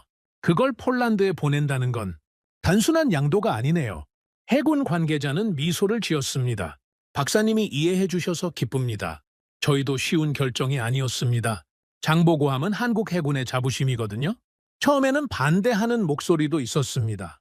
어떻게 설득했습니까? 이 배가 퇴역해서 해체되는 것보다 다른 나라에서 새로운 임무를 수행하는 게 낫다고 했습니다. 장보고함의 이름이 계속 살아있는 거니까요? 저는 그 말에 깊이 공감했습니다. 맞았죠. 배는 퇴역하지만 이름은 퇴역하지 않는 겁니다. 장보고라는 이름은 폴란드에서 계속 살아있을 겁니다. 그건 한국의 이름이 유럽에서 계속 불린다는 뜻이었죠. 갑판에서 내려온 후 저는 해군 관계자와 이야기를 나눴습니다. 한 가지 여쭤봐도 될까요? 물론이죠. 장보고라는 이름은 어떻게 되는 겁니까? 이 배가 폴란드로 가면 한국에서 장보고라는 이름은 사라지는 건가요? 해군 관계자는 고개를 저었습니다. 아닙니다. 장보고라는 이름은 계속 이어집니다. 차세대 잠수함에도 장보고라는 이름이 붙을 겁니다. 장보고 1, 장보고 2, 장보고 3. 세대가 바뀌어도 이름은 유지됩니다. 그럼 이 배는 폴란드에서 새 이름을 받겠죠. 하지만 출신은 변하지 않습니다. 원래 장보고함이었다는 건 역사에 남을 겁니다. 저는 고개를 끄덕였습니다. 강한 국가는 상징을 재활용한다. 제가 보고서에 썼던 문장이 떠올랐죠. 한국은 정확히 그걸 하고 있었습니다. 장보고라는 이름을 버리지 않고 다음 세대로 이어가고 있었죠. 진해를 떠나기 전 저는 마지막으로 장보고함을 바라봤습니다. 햇살 아래 배가 조용히 정박해 있었죠. 곧 긴 항해를 떠날 바에 한국에서 유럽으로 바다를 건너갈 바에 저는 그 순간 깨달았습니다. 이 배가 운반하는 건 철과 기계가 아니었죠. 메시지였습니다. 한국이라는 나라가 세계에 보내는 메시지. 우리는 약속을 지키는 나라다. 우리는 관계를 소중히 여기는 나라다. 우리를 믿어도 된다. 그 메시지가 이 작은 잠수함에 실려 유럽으로 갈 겁니다. 그리고 전 세계가 그 메시지를 들을 겁니다. 서울로 돌아오는 길, 저는 창밖을 바라보며 생각에 잠겼습니다. 반년간 한국을 분석해왔죠. 수많은 보고서를 쓰고 강연을 하고 인터뷰를 했습니다. 하지만 오늘 장보고함을 직접 보고 나서야 진짜로 이해한 것 같았습니다. 한국은 무기를 파는 나라가 아니었습니다. 신뢰를 파는 나라였죠. 장보고함은 무기가 아니라 신뢰의 증거였습니다. 한국이 어떤 나라인지 보여주는 상징이었죠. 호텔에 돌아와서 저는 마크에게 전화했습니다. 마크, 나 오늘 장보고함 봤어. 진짜? 어땠어? 감동적이었어. 직접 보니까 다르더라. 사진으로 볼 때랑. 뭐가 달랐는데? 저는 잠시 생각했습니다. 어떻게 표현해야 할까요? 무게가 느껴졌어. 역사의 무게. 30년간 바다를 지킨 배의 무게. 그걸 다른 나라에 보낸다는 게 얼마나 큰 결정인지 알겠더라. 한국이 대단하다는 거야. 대단하다기보다는 진심이라는 거야. 한국은 진심으로 이 일을 하고 있어. 계산만으로는 설명이 안 돼. 진심이 있어야 이런 결정을 내릴 수 있어. 마크는 잠시 침묵했습니다. 그리고 물었죠. 리처드, 너 변했네. 그래? 응. 처음에는 한국을 냉정하게 분석했잖아. 호구냐 전략가냐. 그런 식으로? 지금은 달라. 저는 웃었습니다. 마야, 변했어. 직접 와서 보니까 다르더라. 숫자와 기록으로는 알 수 없는 게 있어. 한국 사람들을 만나고 장보고함을 보고 나니까 이해가 되더라. 뭘? 한국이 왜 이런 선택을 했는지. 단순한 계산이 아니야. 자부심이야. 한국은 자기들이 어떤 나라인지 보여주고 싶은 거야. 세계에. 전화를 끊고 저는 창밖을 바라봤습니다. 서울의 밤이 반짝이고 있었죠. 수많은 불빛이 빛나고 있었습니다. 저는 노트북을 열고 마지막 보고서를 쓰기 시작했습니다. 제목은 이랬죠. 장보고라는 이름, 한국이 세계에 보내는 메시지. 보고서 첫 문장은 이렇게 시작했습니다. 나는 28년간 국가를 평가해왔다. 대부분의 국가는 계약이 끝나면 관계도 끝냈다. 그게 합리적이었고 안전한 선택이었다. 하지만 한국은 달랐다. 저는 계속 썼습니다. 한국은 퇴역한 배를 관계로 바꿨다. 손해처럼 보이는 선택을 기준으로 만들었다. 처음에 나는 이해하지 못했다. 왜 저렇게 하는지. 바보인가 천재인가. 판단이 서지 않았다. 하지만 이제는 안다. 한국은 바보도 천재도 아니다. 그들은 그냥 다른 방식으로 세상을 보는 거다. 눈앞의 이익보다 먼 미래를, 계약보다 관계를, 숫자보다 신뢰를. 저는 결론을 썼습니다. 장보고함은 곧 폴란드로 떠난다. 30년간 한국 바다를 지킨 배가 유럽으로 간다. 그건 단순한 이동이 아니다. 메시지의 전달이다. 한국은 더 이상 설명하지 않는다. 행동이 먼저이고 세계가 따라온다. 나는 28년간 많은 국가를 봤지만 이런 국가는 처음이다. 그래서 이제 나는 이렇게 기록한다. 한국은 무기를 파는 나라가 아니다. 신뢰를 파는 나라다. 그리고 그 신뢰는 장보고함에 실려 세계로 퍼져나가고 있다. 보고서를 저장하고 저는 창밖을 바라봤습니다. 동이 트고 있었죠. 서울의 하늘이 붉게 물들고 있었습니다. 저는 28년간 이 일을 해왔습니다. 수많은 국가를 분석하고 수많은 보고서를 썼죠. 하지만 한국만큼 저를 변화시킨 나라는 없었습니다. 한국은 제 세계관을 흔들었습니다. 국가는 이익을 택한다. 그게 제 기본 전제였죠. 그런데 한국은 그 전제를 깨뜨렸습니다. 이익보다 신뢰를 택했고 그 선택이 오히려 더 큰 이익으로 돌아오고 있었습니다. 저는 한국에서의 마지막 날 아침을 맞이하며 생각했습니다. 장보고함이 폴란드에 도착하면 새로운 역사가 시작될 겁니다. 한국과 폴란드의 역사, 한국과 유럽의 역사, 한국과 세계의 역사, 그리고 저는 그 역사의 목격자였습니다. 작은 잠수함 한 척이 세계를 바꾸는 걸 지켜본 사람, 28년 경력의 방산 분석가가 자신의 전제를 수정하게 만든 나라를 본 사람, 비행기에 오르기 전 저는 마지막으로 서울 하늘을 바라봤습니다. 맑은 하늘이었죠. 좋은 날씨였습니다. 장보고함도 좋은 날씨에 출항하길 바랐습니다. 순항하길 바랐습니다. 폴란드에 무사히 도착하길 바랐습니다. 그리고 그 배가 전하는 메시지가 온 세계에 퍼지길 바랐습니다. 한국은 약속을 지키는 나라다. 한국은 신뢰할 수 있는 나라다. 한국과 함께라면 안심할 수 있다. 그게 장보고함이 전할 메시지였습니다. 그리고 저는 그 메시지를 믿었습니다. 28년간 저는 국가를 믿지 않았습니다. 국가는 이익을 택한다고 생각했죠. 하지만 한국이 저를 바꿨습니다. 이제 저는 알았습니다. 어떤 국가는 다르다는 걸, 어떤 국가는 약속을 지킨다는 걸. 한국이 그런 나라였습니다. 그리고 장보고함이 그 증거였습니다. 오늘의 사연은 여기까지입니다. 구독과 좋아요는 영상 제작에 아주 큰 힘이 됩니다. 지금까지 감동테라스 저는 소희였습니다. 오늘도 우리 구독자님들의 가정에 따뜻한 행복이 가득하시길 진심으로 바라겠습니다. 긴 영상 끝까지 시청해주셔서 정말 감사합니다. 내일 더 좋은 이야기로 찾아뵙겠습니다. 감사합니다.